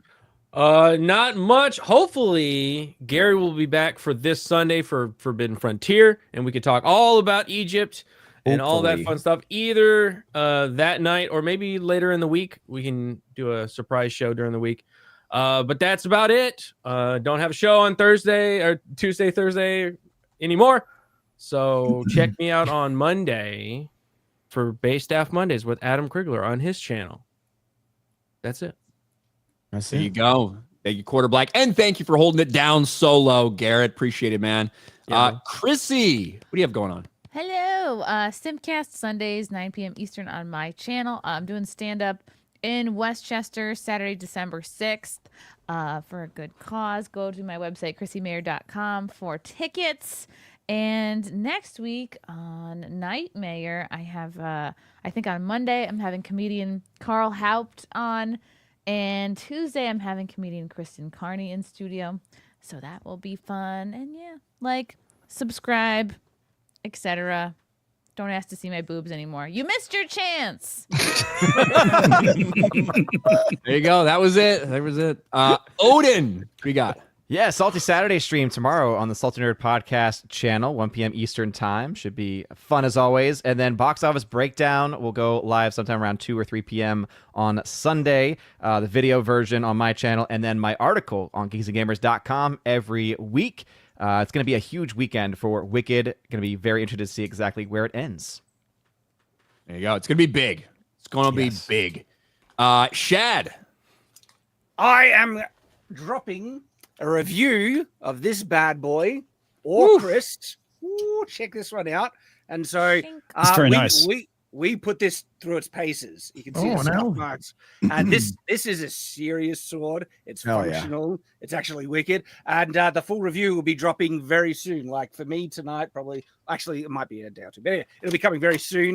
And in that video, I'll let you know how you can get a discount if you're after one of these. They're pretty awesome. And then, of course, I got the Culture Crusade on Night's Watch, and that's me. There you go. Comics Division. I got a text from Eric K. He mentioned that Gary was going to bring up just another red shirt. I know that he's been going through a lot of health issues, so please prayers to him as well. As for me, you can catch me tonight on my channel streaming Cyberpunk 2077 and all the usual stuff. And great hanging out with you guys as always. And see you next weekend or next. Oh yeah. Just another red shirt. We'll remember to keep that in our thoughts. Yep. Disparu. Catching up on All's Fair reviews Saturday and Sunday. It was supposed to be out earlier this week, and then Kim Kardashian was stealing somebody else's bodily fluids, and I laughed so much I couldn't finish this. What? There was too much to talk about in episode 3. It was gold. I was meant to record a video today and get that out, and then I didn't turn on my mic. So Been there a few times. Near the end, I even thought this is a good video. Never recorded it. So the next one will not be the same, and it will not be as good. We're all reacting that way because we all know how that feels. Yeah. It freaking sucks. Oh, I hate That's when brutal. Not as bad for me when it's a fucking 8-minute one take, but you know. Yeah. Jeremy, you're streaming again? Yes, and share my screen real quick. QB. So over on geeksgamers.com /Ripasend. We close our merch out this yes, IDOT, the 199 hoodie. And if you want to prove that Die Hard's a Christmas movie, which it's not, you can go buy the Unit 199 Cultural Task Force t-shirt, because if we sell enough, I'll have to admit that it's a Christmas movie, but I don't think that's going to happen. So it's a Christmas movie. Go buy it. Go buy them. Represent. Represent. But you can go over to Ripasend. Shout out to Ripasend. They've been awesome. I'm loving working with those guys over there. So appreciate them. And yeah, Cobra Cast tonight. And I'll probably play Arc Raiders again tonight as well. I fucking love that game, man. It is a great game. It's really fun. Is that a live service game? Huh? No, it's $40 bucks. Yeah. So nice. It's a distraction shooter. So you could play it solo, and it works really good solo as well. But I finally played last night with Beardo and X-Wing, and yeah, it's a lot to it. There's a lot of crafting, with your weapons. But it's when you're out there in the environment, it's fucking amazing. It's really incredible. So I highly recommend it. But yeah, good job, Ryan, today. As always, no one doubted you, and everybody. The shit show will return when Gary gets back. Don't worry. All right, this is not the norm. Okay, don't get used to a really well-run Friday Night Tights. All right, I know. You think Quarter Black. Look, Quarter Black. He's kind of like Ryan Johnson when he worked for Lucasfilm when Gary's around. But then when Ryan shows up, he's Ryan Johnson on Breaking Bad. Okay, so that's kind of where we're at. This stream feels so fucking weird. I'm not gonna lie, because this is the only stream of all the ones that I do where I don't have to run shit and I can just cause chaos. Right? I didn't get to do that nearly as much today, so I'm excited to go back to the way things usually are. They said he's a system quarterback. System QBG. Az, what do you have going on, man? Sunday afternoon tea with Az, and Sunday fun day. Tuesday, Real BBC will be on Gary's channel. Ripping a Silverback on Wednesday will be on my channel. Maybe something going on at some point tomorrow. And and speaking of Ripasend, while you're there at the Ripasend buying your 199, flick on over to the Heel versus Babyface FaceTime. We got your boring t-shirts, we got a Schlurpo story t-shirt, and we got Rip and the Silverback t-shirts up there as well. Go get them. Yeah, and I've heard people already getting some of our stuff in from the first run, and people are already happy with it. So people are loving the Ripasend stuff. So check out Az's stuff. Check out our stuff. Good stuff. Just update on the titty poll, 60-40. Chrissy took it. Chrissy took it. Yeah, Chrissy! You are validated. People want you to be a slut on the internet. Yay! Titty Pole was my nickname in college. What the fuck is wrong with you? Az is really upset, dude.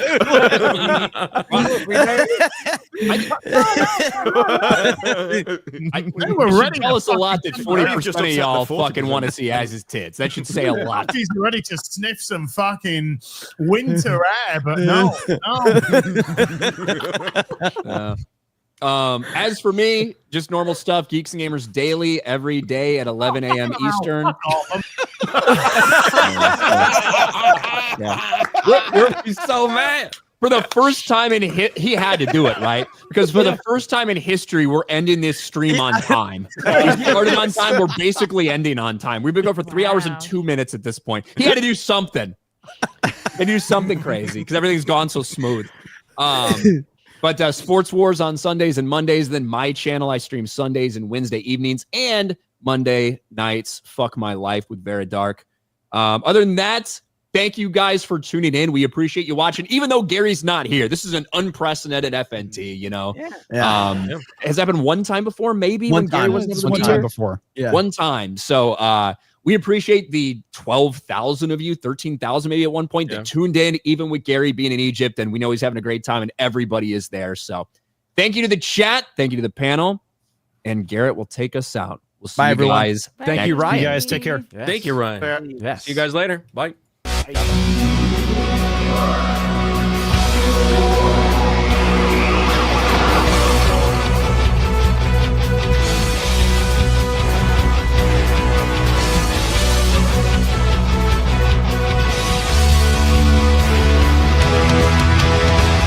they come and the crowd cannot wait. Oh, hail Friday Night Lights. I apologize cause I'm probably late. Oh, hail Friday Night Lights. Radical lights and highly organized. It's Friday Night Lights, Friday Night Lights. If you're still not offended tonight, oh, hail Friday Night Lights. Rest assured that the chances are high. Oh, hail Friday Night Lights. Radical lights and highly organized. It's Friday Night Lights, Friday Night Lights.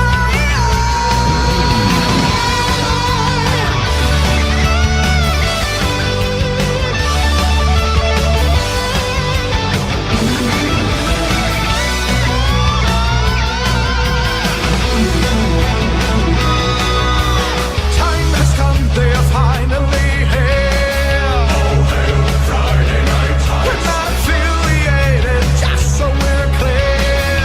Oh, hail Friday Night Lights. Radical lights, highly organized.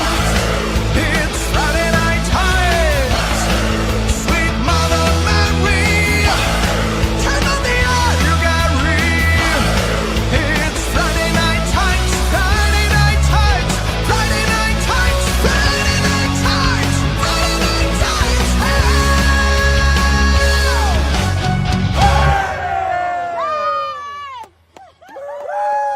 All right, that was good.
Do not come. Do not come. I'm gonna come.